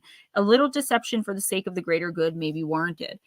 So your guides, Roger, are saying no, like there's no acceptable way to deceive, and there's no acceptable reason for deception. That's why the books for the cards that are written by humans were all flawed. Spirit says no, like trickery is never okay. Yes, if you're trying to get someone out of the house so that you can set up a surprise party, that's not devilish. Do you know what I'm saying? So, Jules, I think we're almost done though, but you can definitely be like last if you want to. Roger, yeah, I feel like someone, and I ever since I picked up the card, I'm hearing lying by omission, lying, like just over and over again. So I feel like there is somebody in your life, Roger, that is lying to you by omission. I don't know if you have an inkling that this person is doing this. They are good. So I'll give you a silly example. You're dating someone for 6 months. You guys are doing so great. And then all of a sudden you find out they're married with kids and you're their side person. And you're like, I asked you if you were married. And they're like, well, I'm not married. We've just been living together. We have kids. That's a huge lie by omission. Dogman UK, POTW, oh yeah. And kicking the door, waving the 4-4. All you heard was LIBF, don't hit me no more. Oh, all right. I'm going to stop right now. Roger, yeah. So somebody is definitely lying to you. They're trying to pull the wool over your eyes, but I feel like in the next week or two, you're going to be suspicious enough that you're going to confront them. And what doesn't come out in the wash comes out in the rinse. You are allowed to be upset. You're allowed to be hurt. You're allowed to express your feelings. They're valid. I knew you. I knew. Long Island Big Five. I knew you'd feel me on that one. So, Roger, yeah, you're definitely being victimized. Don't do an eye for an eye. I know it might hurt, like this situation, whoever's lying to you, I feel like you're really going to be affected by it. But just remember, it's on them. They're the ones that did wrong, not you. So please, if somebody is doing you dirty and you find out about it, don't just let it go. Don't ignore it, hoping it'll go away. Don't wait for them to come clean. You have to confront them and let them know you know. Otherwise, everything's just going to be so toxic with all these lies rolling around. I don't know if that makes sense to you. You may not know who this is yet, okay? I'm getting a little warm. I feel so professional, though. I don't want to do the tank top thing. Who's next? Smoochie. Smoochie, Smoochie. I have no idea what I'm doing. Smoochie, I'm going to use the Seeker Oracle. Oh, I started taking the elderberry gummies. You're welcome, Roger. Just be careful who you trust, specifically with your heart, okay? And that doesn't only have to be romantic. Be careful who you help. I just feel like someone is trying to make you a victim. And I don't even think they really care. Like, not that they don't care about you, but I think they're just the kind of person that, like, that's just how they behave. So everyone around them accepts it. You don't have to accept being treated that way. Not ever. Not by anyone. You deserve better. All right, Smoochie. So, guys, I will be on the Paranormal 60 with Dave Schrader on January 8th. And Ghost Dragons, will you pop up the cover of my new book, please? It is available for pre-order on Kindle right now on Amazon, but it will be out for paperback release on January 3rd. And if you want signed copies, just let me know and I'll get them to you. If you guys buy the book and you love it, please leave a review. It helps so much. I did not promote myself well with my last book and it flops. So this one is about the BEK. Okay. Can you make it bigger? You had it bigger before. There you go. Yeah. So I shared the link on my Facebook and in the community tab. I'm sorry to do this, guys, but I have to promote it just really fast. So where is it? Right. If I didn't have 6,000 pictures, I'd be good. Seriously, though, where did it go?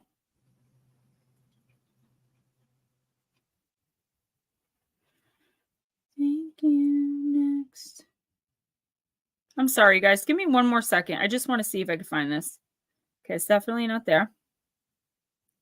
If I don't find it, that'll be good enough.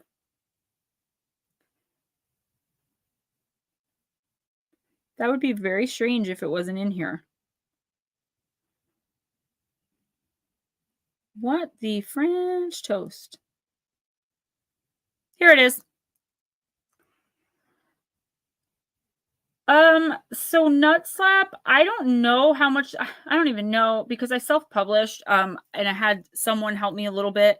I don't know how much, if it's going to be $14.95 or $15.95, but whatever the price of the book is, plus like enough for me to ship it, which is between $3 and $5. I don't like charge for my signature. I was charging 30, but then I felt bad that I was taking money for my signature. So probably like between 20 and 25 bucks, and I would sign it and send it out. Because media mail is very cheap to mail. All right, I'm sorry for whoever's card this is. Smoochie, you got Heed the Vibes, and you got the Scorpion. And I opened right to it. All right, Scorpion has poor eyesight, but this limitation does not prevent it from obtaining what it needs. Scorpion can sense its prey with the small hairs on its petal palps, its claws. These hairs are so sensitive to vibration that it can locate airborne prey with great ease. The particles that make up all forms of matter are in constant motion. The air around you is never still. At normal room temperature, oxygen and nitrogen molecules move through the air at speeds of 300 to 400 meters per second. A crystal on your shelf is made up of ordered particles that cannot move past each other but vibrate in place. Long Island Bigfoot, you should have me on to promote my book. Smoochie, when you are still, you vibrate. Your body might appear to be motionless, but everything within it is in motion, even your mind. Your physical, mental, and emotional state affect your vibrational frequencies. Have you ever walked into a room and felt the ebb and flow of the energy within it? Have you ever met someone and felt drawn to them or repelled by them? Many people are sensitive to others' vibrations. Scorpion asks you that you hone your senses, Smoochie. Heed the vibes around you. No, don't act on them blindly. Instead, use what you sense as a reason to look deeper, to observe, to ask questions, and then to act. So, Smoochie, I'm shamelessly a self-promoter after what happened with my last book. I don't care anymore. I keep hitting this wire. Okay, so Smoochie, sorry about that. Listen, here's the deal. You're on sensory overload right now. Complete and total sensory overload. You are dealing with so much. You're taking on everyone's energy, but I also see you taking on sickness, like somebody else's physical ailments. It could be, I know your husband is going through so much. So that's not to say that you're catching what he has physically. Energetically, though, you are taking a lot of that on yourself, and that is causing you spiritual chaos. Okay. The universe is telling me, Smoochie, that you kind of need, not that you kind of, you do need to practice like blocking other people's energy from you.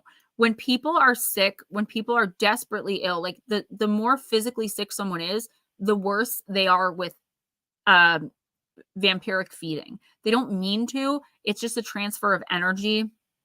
Their energy is like, will suck you dry because it knows that you are healthy energy. Like, I don't know how to explain it. It's like a parasitic thing, but it's not done on purpose or with malicious intent. The problem is, Smoochie, you are so wide open. You are so sensitive to everything. You are taking on everyone else's poop and turning it into your own. If you're becoming physically sick, if you're becoming mentally confused all the time, if you believe in saging Palo Santo incense, I would definitely recommend you do your entire house. If you can't handle the smell, at least use blue sage incense or Palo scented incense. I'm also seeing a really negative attachment that is like breeding. Oh my God.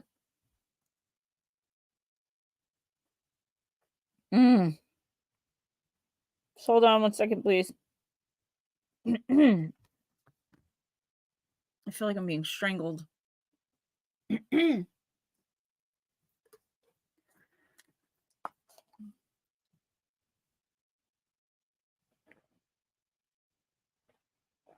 sorry, guys. Give me one sec.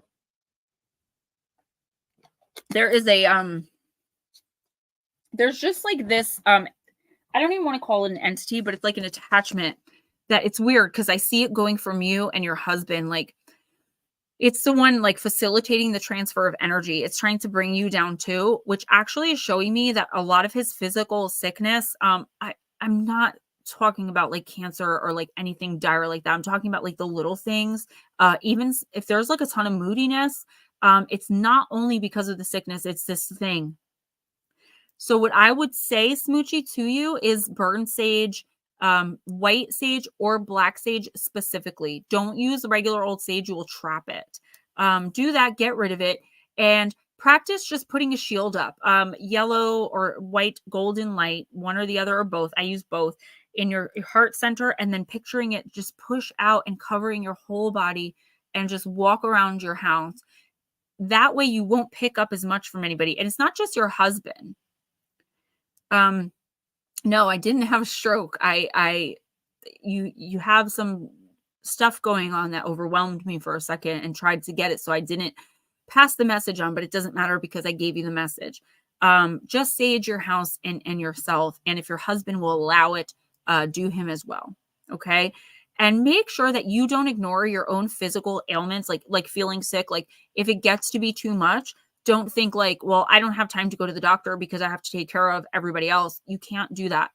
If you don't give to yourself, if you're not in good health, how are you going to care for anybody else? And you are the caretaker right now. And I feel like sometimes it's begrudgingly. Get this thing out of your orbit. It's not fully formed. It's not like this giant jackal type thing, but it's there. And it's just like facilitating this energetic exchange of taking from you, giving you bad, taking the good, giving you bad. But the problem is it's filtering the energy through itself, its darkness, and then pushing it into your husband. There's this weird transfer here. I've seen it before, but I've never seen it in stream, like with one of you guys.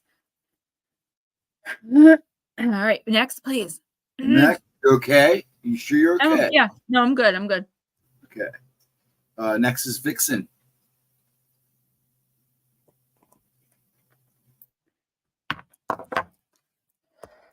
Vixen Joe, I'm going to use Del on weight.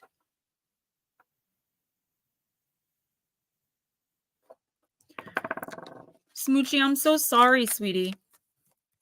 Please don't let any physical problems go. I'm not trying to rhyme, but if you just keep letting them go and go, they will grow and grow.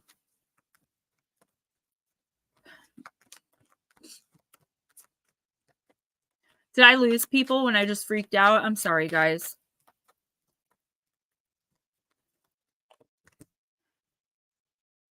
Scheherazade, Vixen Doe. Card number 24. Scheherazade. That's called did you get an ocular migraine? Sunil and I have been getting those. Mark, thank you. Vixen Doe, the Sultan Shahryar, having been hurt by a former unfaithful wife, resolved to marry a new girl each day and have her killed the next day. When he married me, the daughter of the vizier, I started to tell him a tale. He wanted me to continue speaking the next night, and the night after, and the night after. And when 1001 nights had passed, the king, having fallen in love with me, decided to spare my life and kept me as his inspired queen. What are the stories that live inside of you that you wish to tell, Vixen? Offering the tales that fill your mind is quite important at this stage in your path. It could even save your life in a symbolic way. So don't wait. Speak, write, compose, paint. Whatever form you choose for your story, give it birth without delay. But remember, your audience needs to be captivated. So make your story unforgettable and addictive. I hope I didn't scare Long Island Bigfoot away. I didn't mean to. If I did, Mike, I love you. Okay, Vixen Doe, I feel like there's something going on here with you that you really have to have your wits about you, okay? Obviously, like, I don't see someone, like, trying to, unalive you, but I do see someone really trying to manipulate you, and I've seen this energy around you before, Vixen, where it's like you just have to be more witty than them. You just have to be one step ahead. So please understand that there is someone out there, and I am seeing male energy. Now, this could be a female with a lot of masculinity in their chart, but I am seeing man specifically. I just don't like saying like this is a guy, right? It probably is though.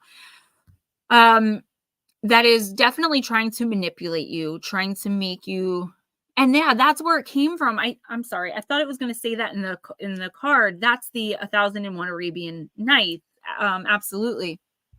So you have to use your wits. You have to be crafty. And it really stinks that you have to do that. But when it comes to this person, it's like you've already played their game. You already know their crap. Here's the thing. I don't know what you're doing like in your life, with your life. I feel like you have to tell your story, whether it's your entire life story, something that happened to you, good, bad, ugly, and indifferent. There is someone in your orbit, or that will be in your orbit very soon, that can benefit from what you have to say. Now, this person, whether it be male or female, does not want you like telling your story, because they are such a huge negative part of it, and it's going to make them look bad, and they're not going to be able to manipulate people as much anymore. You have a lot to say. You hold a lot of power. Use it for good. Don't allow Like I'll just use this stupid example like I always do. Say you were in a violent, physically abusive relationship and you somehow meet the new girlfriend of your ex. You need to tell her what she's getting into. Do you know what I'm saying? By telling your story. It's a situation like that. However that resonates with and for you.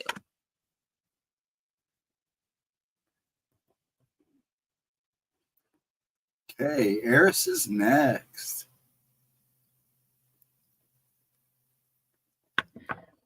Deep, dark, and dangerous.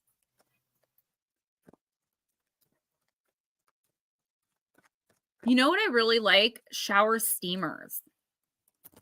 And putting some lavender or like dried lavender, dried eucalyptus.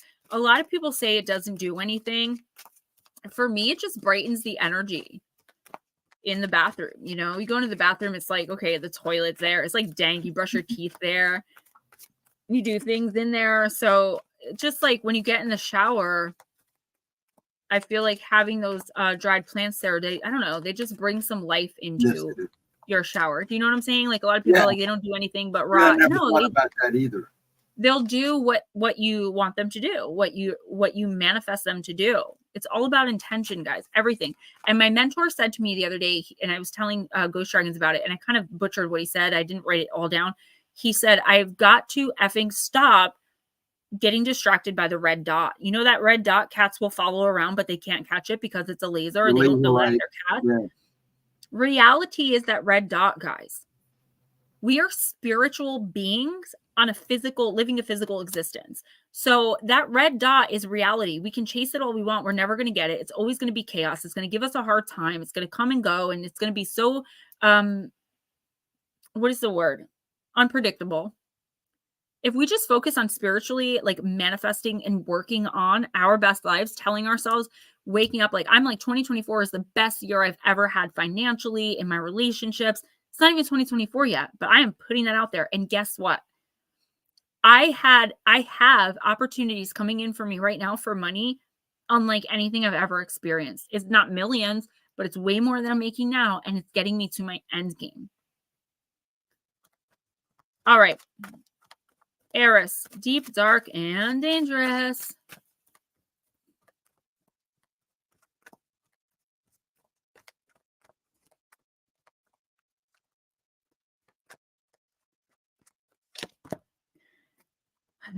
This card comes up so much. Eris, you got card number 19. It's a deep card. It is the Gunakadite, the card of blessings. Claim it, baby.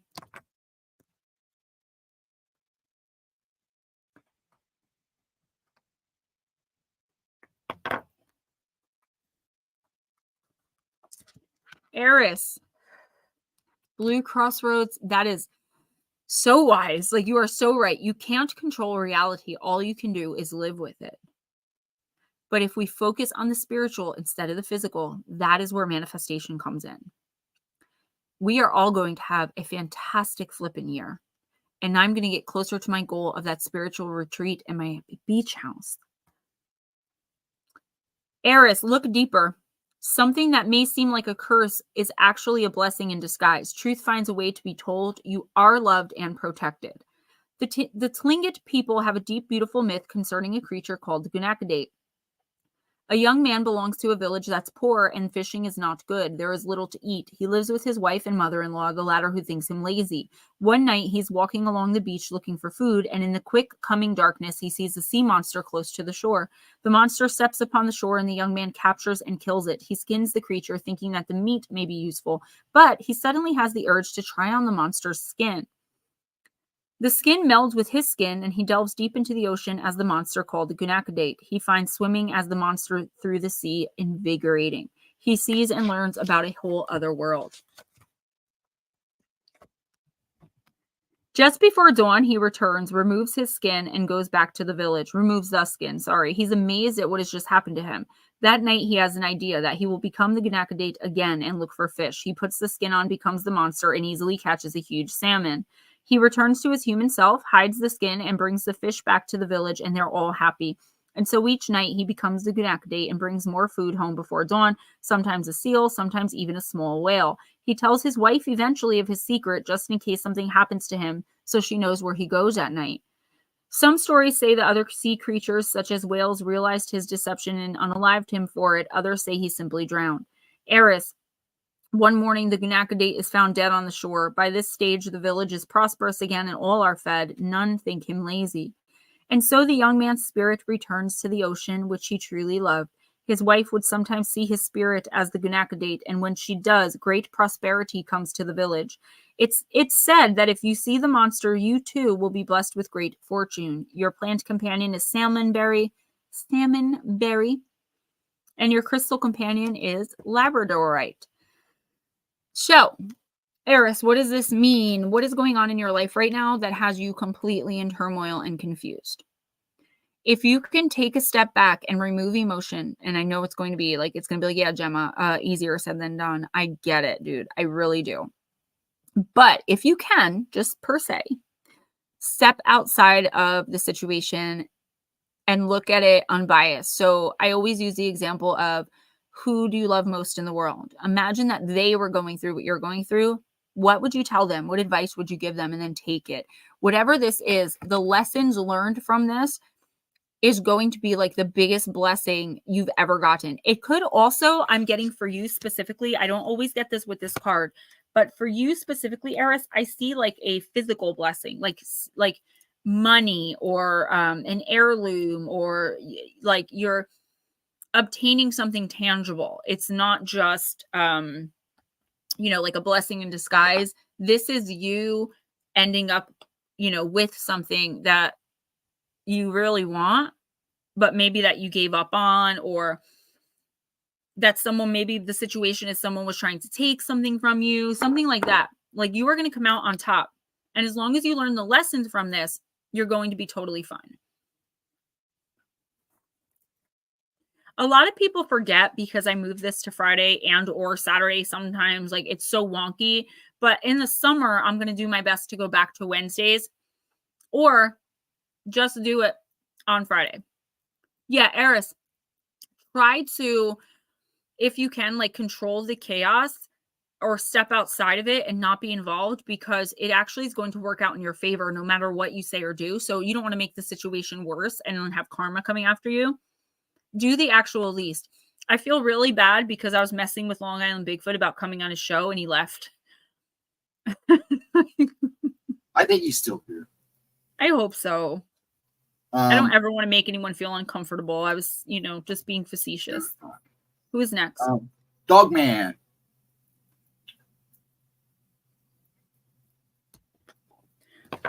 Dogman, I'm going to use Aether Creatures.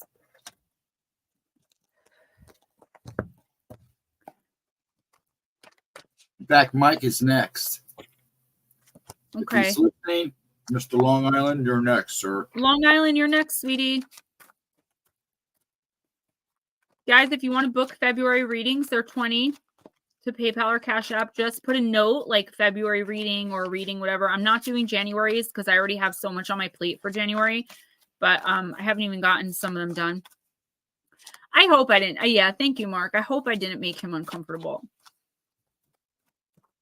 Yeah, and I can't believe we hit that deer last night. Like, I never expected that.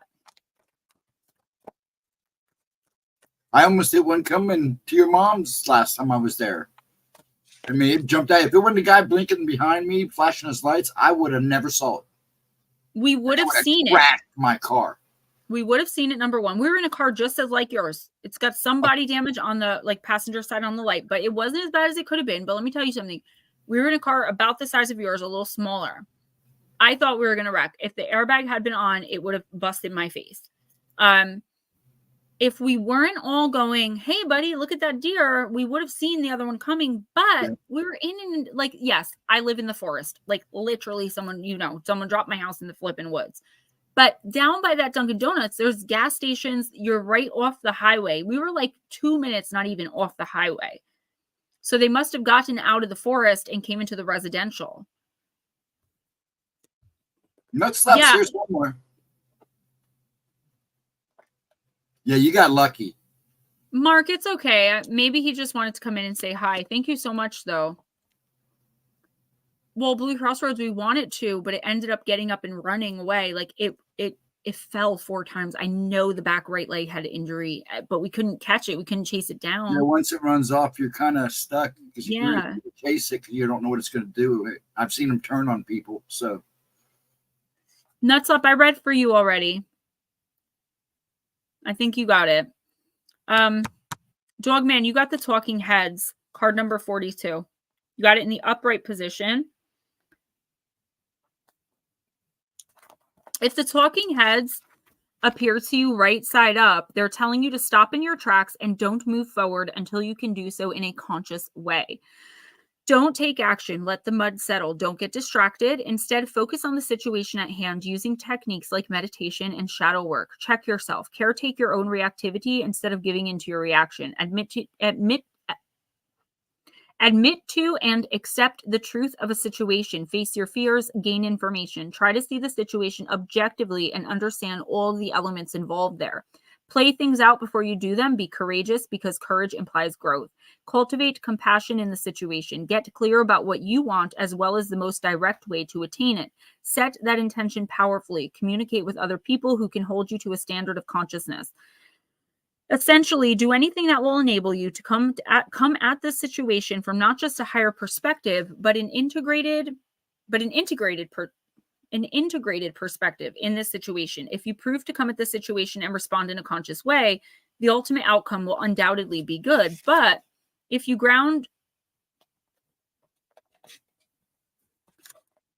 prove, I'm so confused. If you prove to come at it and respond in an unconscious way, the outcome will not be what you desire. So basically, don't let, I'm not done yet, Dogman. Don't let a situation get the best of you. Don't let anyone take you outside of your character. So like somebody purposefully like pushing your buttons, and then like for me, because I'm always like, be kind, love each other, I have people in my life that will purposefully say things to me that they know I'm going to be angry, just so that when I react, they can be like, oh, look at Miss Be Kind. Oh, not so kind now, you faker, you phony. These are people in my life that allegedly care. Thanks, Ghost Dragons. So it's that kind of situation where like I see someone just like poking you, like poking the bear. And the universe is like, this is a giant test, okay, of spirit, of consciousness. If you hang around garbage, you start to smell like trash. That's what I'm hearing. But it's not that you're hanging out with garbage. It's that you're hanging out with people who are not moving forward. You need to walk away from people, places, and things that you've outgrown. But you can do it without being rude. Like you can respond and react in kindness and with love to anything. It takes a lot of practice though. And sometimes the response is simply turning and walking away and ghosting that. Like I believe in ghosting. A lot of people say it's inauthentic. I don't think so. I cut people off immediately and I don't look back. I'm done. I'm 40 years old. I feel like that's what this is. This is like somebody purposefully trying to get you to react in a way where they can look and point and be like, look at Dogman. See, told you, look how he behaves. Also, I feel like there is an opportunity coming in for you, but it's really shady. I would not accept any opportunities major until at least the second week of January. And I would say read all fine print in any contracts. Should not be signing contracts, making major purchases, making major relationship or job decisions until at least the second week of January. Ho, ho, ho, the cat. So be really careful who is surrounding you, Dogman. I get a kind of ick energy, like you're growing, you're changing, whether you realize it or not. You're kind of outgrowing certain relationships, friendships, situationships, and situations. And the people around you can see that and they're jealous. They probably don't even realize it's coming from a place of envy or coveting, but that is what's going on. Don't let them bring you down. Good. I'm glad to hear it. Who's next? Do you want to do Mike or do you want to skip? I mean, I don't know. He left. He's good. Oh, well, a card popped out, so now I do have to read for him. Okay, I'll write down a timestamp. Yeah, hopefully he wants a reading. So he got Mike, you got the child of consciousness, the child of wind. So let's see. I was kind of just shuffling that because it was in my way. Oh, no problem, dog man. It's not me. It's your team. I'm just the messenger. Mike, this is an error card. This free-spirited child of wind is pure consciousness, filled with the wonder of life as she flies on her dragonfly without judgment or agenda. She's open to all possibilities aloft in the present moment of eternity. The wind child is here to help you come free of any perspective of limitation. She will help you release your opinions, agendas, and past memories and open your mind to the unlimited possibilities around you. She brings the purity of consciousness that is your birthright so that you may see with a perspective that is free and open to all opportunity. So something here, Mike. Yeah, I know he's in and out. I know that. I just didn't want him to have left because I was asking you on his show and made him uncomfortable. So, Mike, there is definitely someone here that is trying to change your perspective of a situation. The problem is your perspective isn't wrong. Like, you are seeing even more than this person realizes that you're seeing. And they think that they can, like, bring you over their side, like, make you see things from their perspective, make you see things from their side, and kind of bring you over. The problem is, like I said, you know what's going on. Like, you've been there, done that. Like, this person actually has nerve to even try to do this to you. The thing is, don't overthink it. Okay. Don't get yourself angry and upset. Like, just sitting there stewing on this. I do see that with you. Like you're angry that this person is trying to manipulate you in this way. But at the same time, it's like you're not focusing that anger at all. You're not even saying anything to them about it. You're just sitting there taking it all on you and in your energy. And that is not good. Let it out. Let this person know you're onto them. Now, you can do this with kindness and with love. You don't have to be rude, mean. You don't have to swallow and bury your anger either. There has to be some kind of common ground. And like this said, you have to look at it from an outside perspective. What advice would you give your son if he were in this situation?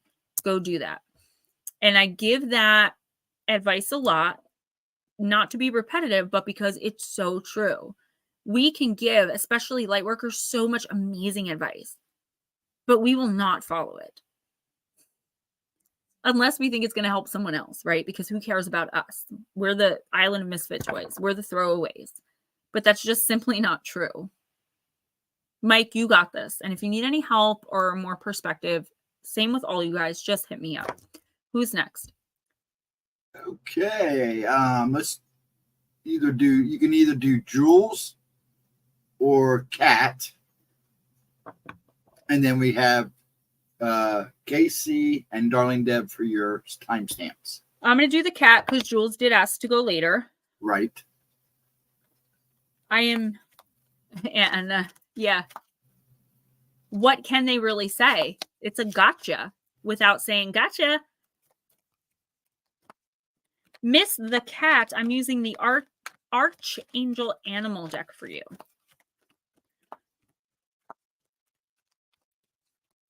Look how happy she is. You can put a person in a, and that's my point. Like, you can put them in their place.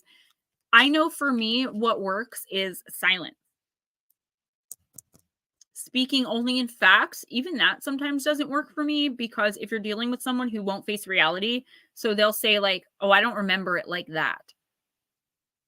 That's not how I remember. I didn't agree to that. When meanwhile, they did like 8 times. But when it comes time to deliver, they never had any intention of doing it anyway. So that kind of person will be like, well, I don't remember. I never agreed to that. What are you talking about? And that is the most frustrating thing. Then you like record them so you have a record, and then the conversation turns to like you're a nut job who records people. You end up defending yourself. Sometimes the best thing to do is to just be like, I know who you are, I know what you are, and I want nothing to do with it, and walk away. And it is, Dogman, it is tricky, especially when it's someone who's constantly playing on your emotions. Remember I described narcissism to you guys? They give you an entire loaf of bread, you give them your whole soul. After a little while, they give you 3/4 of a loaf. You're still giving your whole soul. After a while, you get one slice of bread and you're like, I'm kind of tired today. I don't think I can give my whole soul. And they're like, you're abandoning me. You're a liar. And you're like, you can have it. You can have it. Eventually, they're pouring breadcrumbs in your lap. And then there's nothing. So you're like, can I have some bread today? And they're like, God, you're so needy. That is a narcissistic relationship, 100%. And I wish I knew how to do edits for shorts, because I would definitely do that. All right, Miss Cat. Jules, I pulled the deck for Cat, but you are next, baby. And I didn't purposely do that. I didn't see you say you were ready, so I do apologize, honey. Cat, you got the Ant. Cooperate for the highest good of the community. Archangel Praminelek.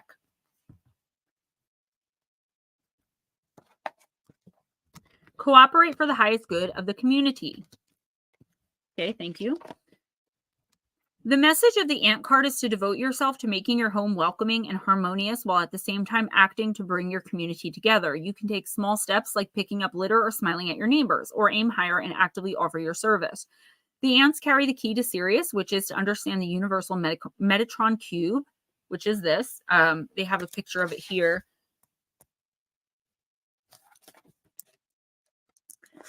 Look at it and absorb its energy. So obviously you can't really look at this because I'm reading it for you, but you can Google it. It's supposed to really, really, really help. This is fundamental tool. This is a fundamental tool to open your consciousness to the power of sacred geometry. The patterns act as codes that start to balance you and bring you into alignment with your soul blueprint. The angels will begin to sing, pouring their beautiful sonics over you. This will attract higher energies and people towards you. So the Cat, okay, this is a little bit tricky. But if you like take a screenshot of this, or if you Google it, and if you're a person who can meditate, definitely meditate on that. Okay.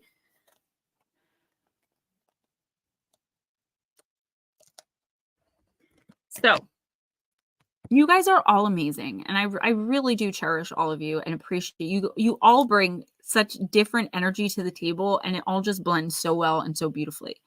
So the Cat, while you do that, absorbing all this energy, the reason for that is because you are undergoing transformation. Now, we all go through these like tiny, like dark nights of the soul. Then we come out into awakening, dark nights. It's like this constant process. However, there are times in our lives, and it's usually right around the time we're between like 35 and 45. I don't know how old you are. It doesn't really matter. But that's when we really start the transformations. Now, once we get to a certain point, you might not get to this point till you're 70. Whatever age you are now, it's happening. This is the big transformation, the big awakening. The universe and your guides, there you go. The universe and your guides. So this is probably your second one then. I'm sure you went through one before, a major, major change that changed you from the inside out. There might have been several little ones, but if you think about it, there's one big either relationship, situation, person, but they're no longer around. You learned everything and moved on. This is another one. It's happening. This is to align you with your soul contract and show you where you're going. Okay. Pay very close attention to your dreams in the next week or two. You're going to be getting spiritual visitations. A lot of the times we don't remember them. So if you don't, it's okay. But you're going to wake up with new information. You're going to know things just by feeling things out. So I use Bob, not a particular person, the name Bob for an example, Guy Bob. You're going to be introduced to Bob. And everybody loves him. He's amazing. But you get this weird, icky feeling off Bob. So you don't want anything to do with him. And then people start turning on you until like 2-3 weeks later, they find out, he's a bank robber, something like that. Like you are energetically aligning with your spirit, with your consciousness. You are coming into a great awakening. The Cat, pay attention to your dreams and pay attention to those voices in your head that like the ideas that aren't yours. You're not going to hear outside voices. I do, but you're not, you'll hear it in here. And the trick is knowing when it's your thought and when a spirit is implanting a thought in you. Studying this, paying attention to your dreams, focusing, being on the present moment. How do you feel when you walk into a room? If you feel icky, don't stay in that room. That means there's something or someone in there you're not vibing with. Literally not vibing with, vibrating. This is a beautiful change, and you're going to come out of this bigger, better, and brighter. But you have to keep haters away. Like that sounds funny, F the haters. But seriously, like you have to do your very best to shield your energy from human vampires, psychic vampires, human straws, and just do you. Focus on you. Darling Deb. Me too. If you want to do Darling Deb and say No, Jules is ready. She said she's ready. Okay. We'll do Julie. Julie girl. And then we'll do Miss Deb. Jules, I'm going to use Heal Yourself. And then Deb, you're next. And then we're going to do Miss Casey. You're welcome, the Cat. This is exciting. It actually is a very exciting time for you. Out with the old and in with the new. And it's going to be kind of simple for you. I feel like you may be resonating with that already. Like you're ready to move on from something and get into something more, something better. And that is perfectly normal. All right, Miss Jules. Darling Zeb, you know, I'm so excited because I have a 5-year-old. Do you know what I'm saying? And it makes it exciting again. I got Damien's last gift today. I got him some Versace cologne. Amazon had an amazing sale. After the holiday, I'm buying myself Dolce & Gabbana light blue, girl. Treating myself. All right, Miss Jules, you got the card of healing. I am not surprised. Card number 21. Let me just take a puff. All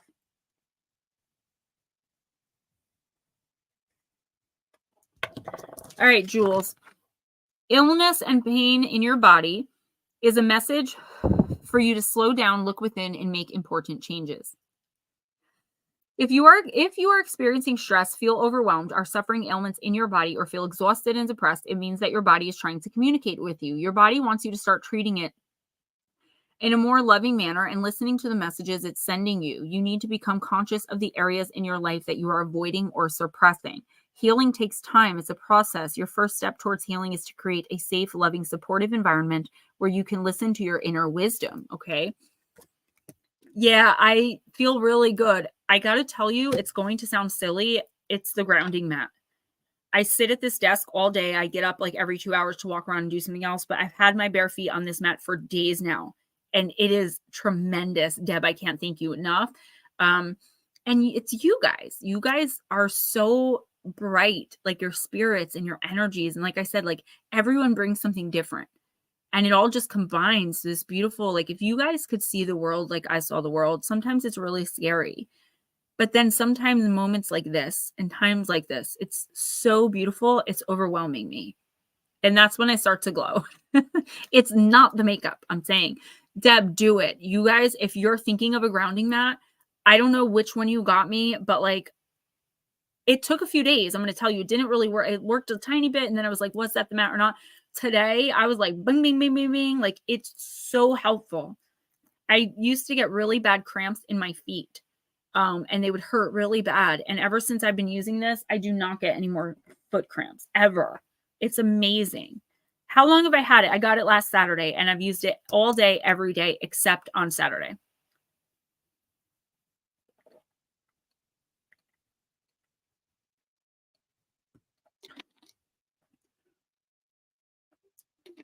And Jules, I apologize. I just needed some water.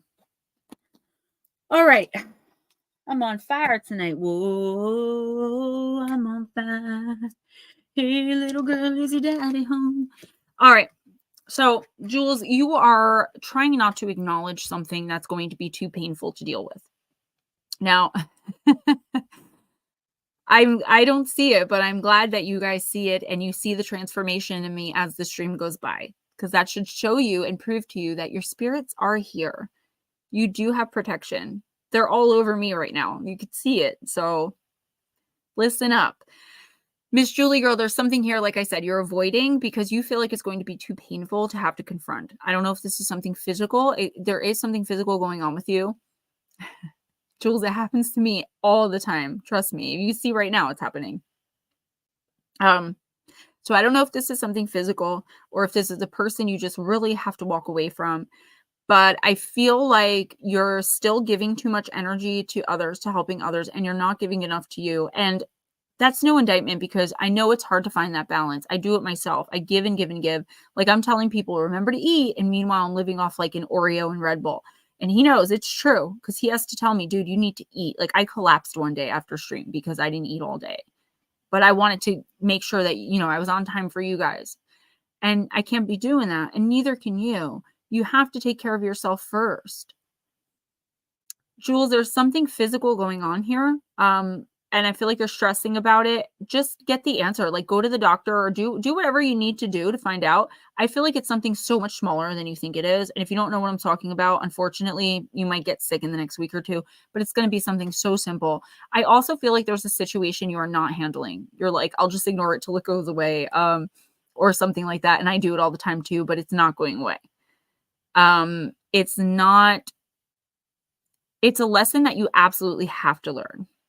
So that means you have to deal with it. You have to feel it. You have to go through it. And unfortunately, it's like you've done this already. Like you've cut off so many people. You've been through so much like abuse. And that's not to put your business out there. You gave me permission to talk about it. So I feel like you're so used to coming in last and being neglected and not thought about that you're now treating yourself that way. Jules, you are worthy. You're beautiful and you're lovable and you deserve respect and you're worthy of respect. You deserve to be treated right by yourself too. It's kind of like, how dare you not love yourself? Your spirit team is concerned that you're just not facing reality because honestly, you just don't want to deal with anymore. But you're not going to learn the lessons you need to learn.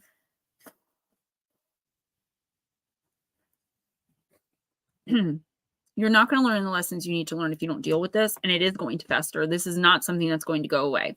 You can deal with it with class, dignity, and grace, and just face it head on. If it's something physical as well as like an outside situation, just get it checked out.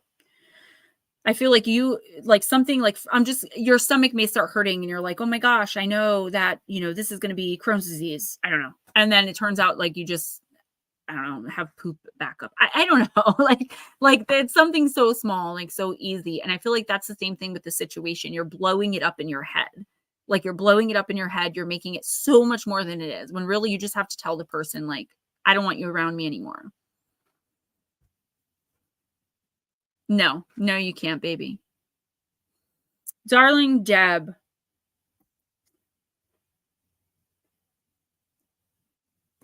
I'm going to use human spirit. I haven't used that one yet tonight. And we're going to use liminal spirits for Miss Casey. All right. Darling Deb.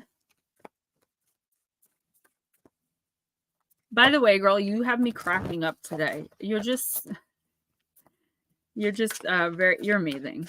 Yeah, darling Deb, exactly. Jules, rip the Band-Aid off, baby girl. And Paranormal Pixie, you are so right too. Cats, animals in general, but cats specifically know when we need them. They're from Lyra, and they are here to be our protectors. Cats have a different kind of spirit than any other animal. And I know that for a fact. They have more soul and they have more intelligence even than we think they do. All right, Deb. You got support system running right along with our theme of the night. In the upright position, it's card number 20.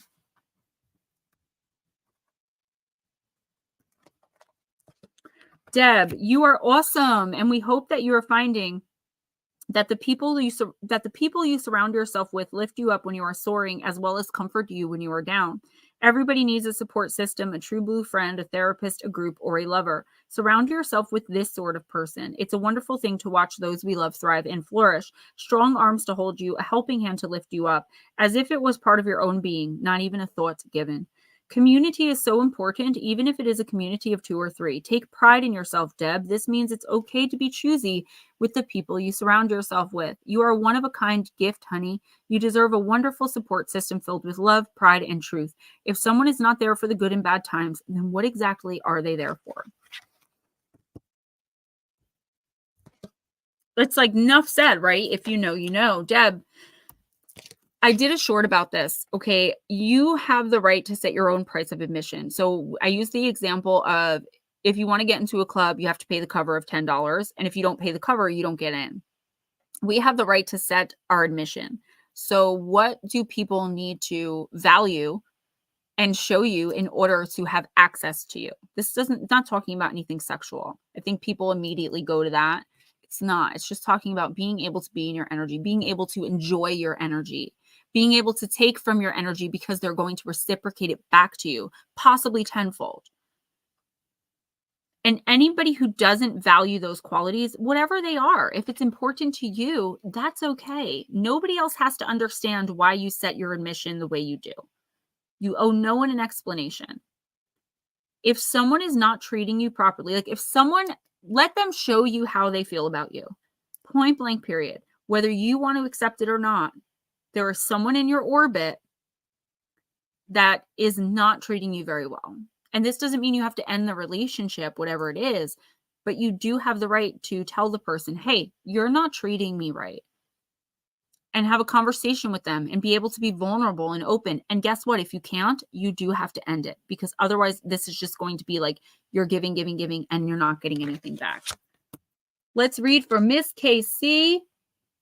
Then we are done. Guys, I'm probably going to, thank you, Miss Val. I'm probably going to do some shorts like on Christmas and stuff like that.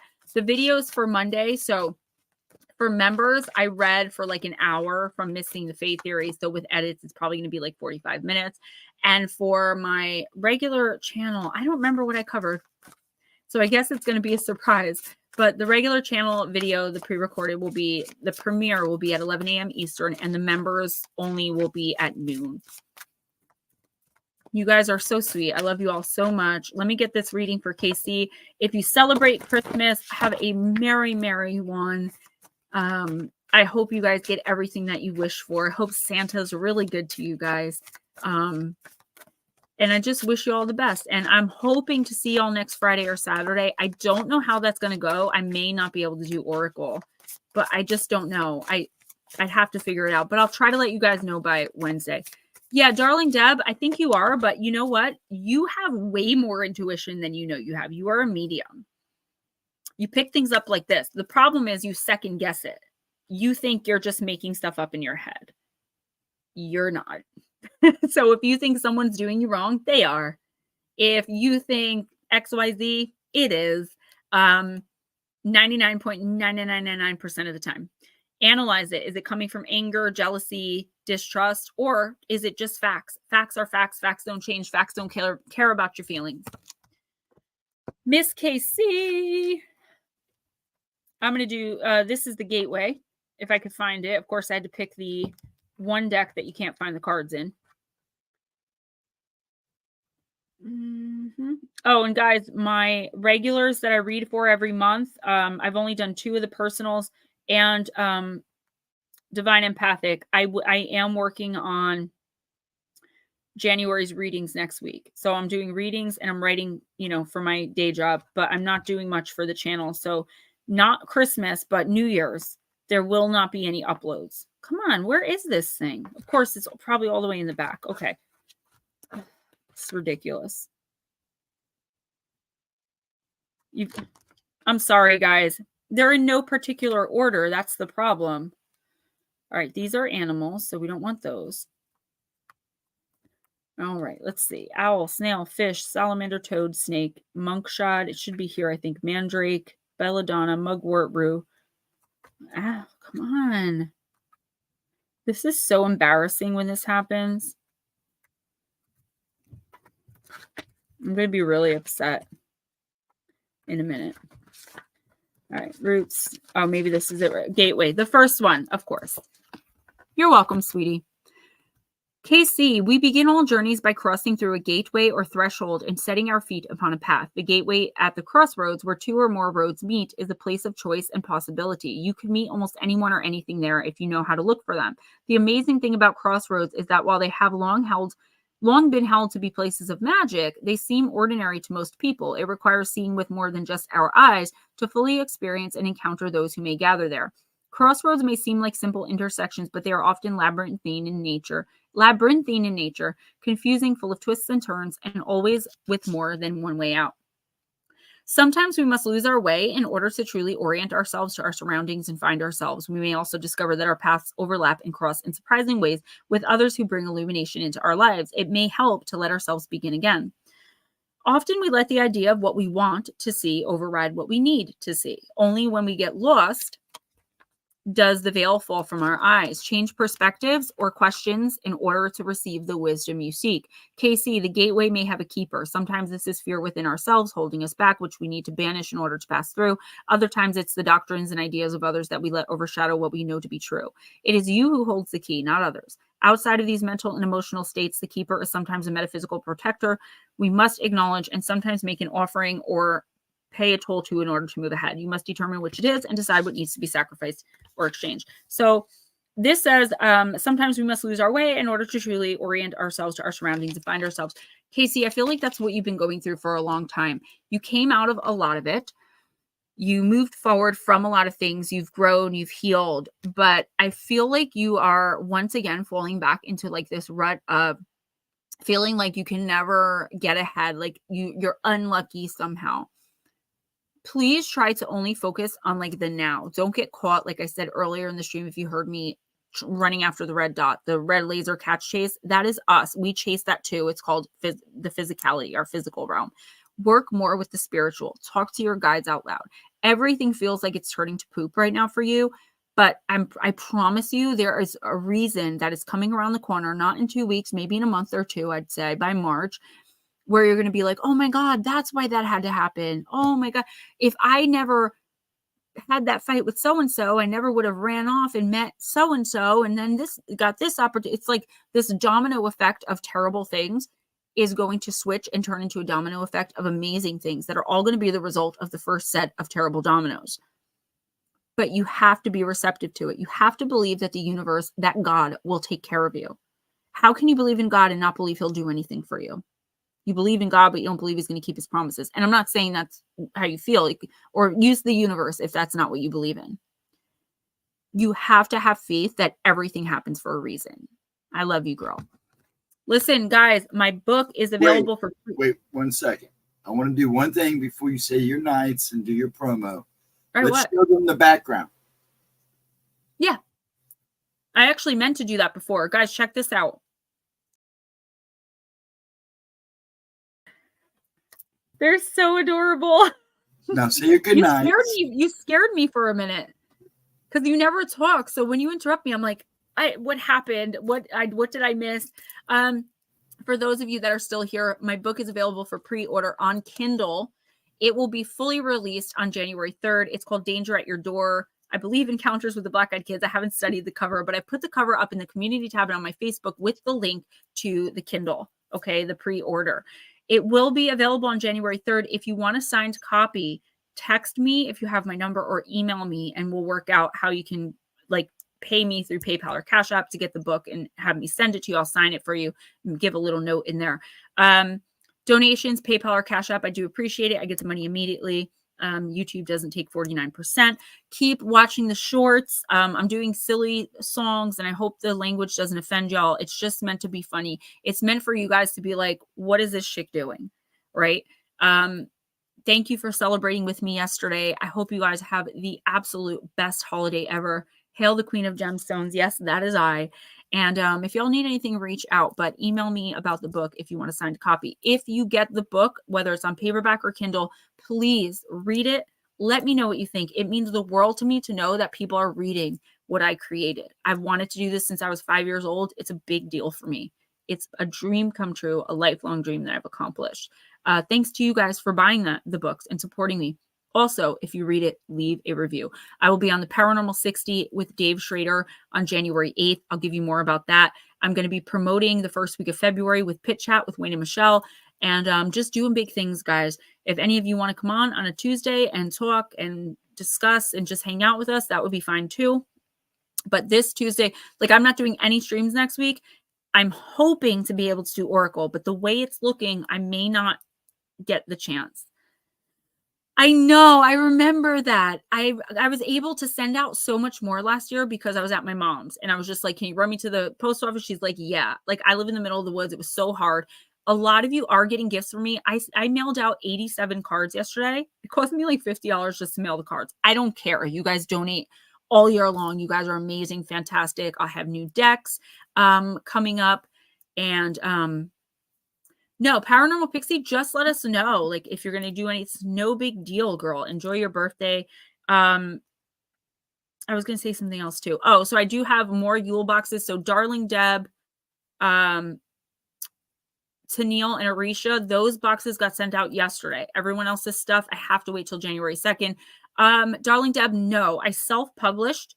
I pulled from my publisher because I wanted to see if I could do it. And they said it was fine. It was okay. I'd come back if I want. But this book is self-published by me. So probably, I don't know how that works. I have to ask my mentor, my friend, who's helping me about Audible. But right now it's only on Kindle until January 3rd. It'll be paperback. I don't know if this one's going to go on Kindle because I'm not with Beyond the Fray anymore. It might. I will definitely keep you guys updated. Kindle's important. Audible's important to me because my dad can't read too well and he's never got to read any of my books. So Audible is what we're going to do. And my dad can finally be able to listen to my accomplishment of something that I worked really hard for and that he's known I've wanted my whole life. So, all right, guys, love you. Thank you so much. Happy holidays.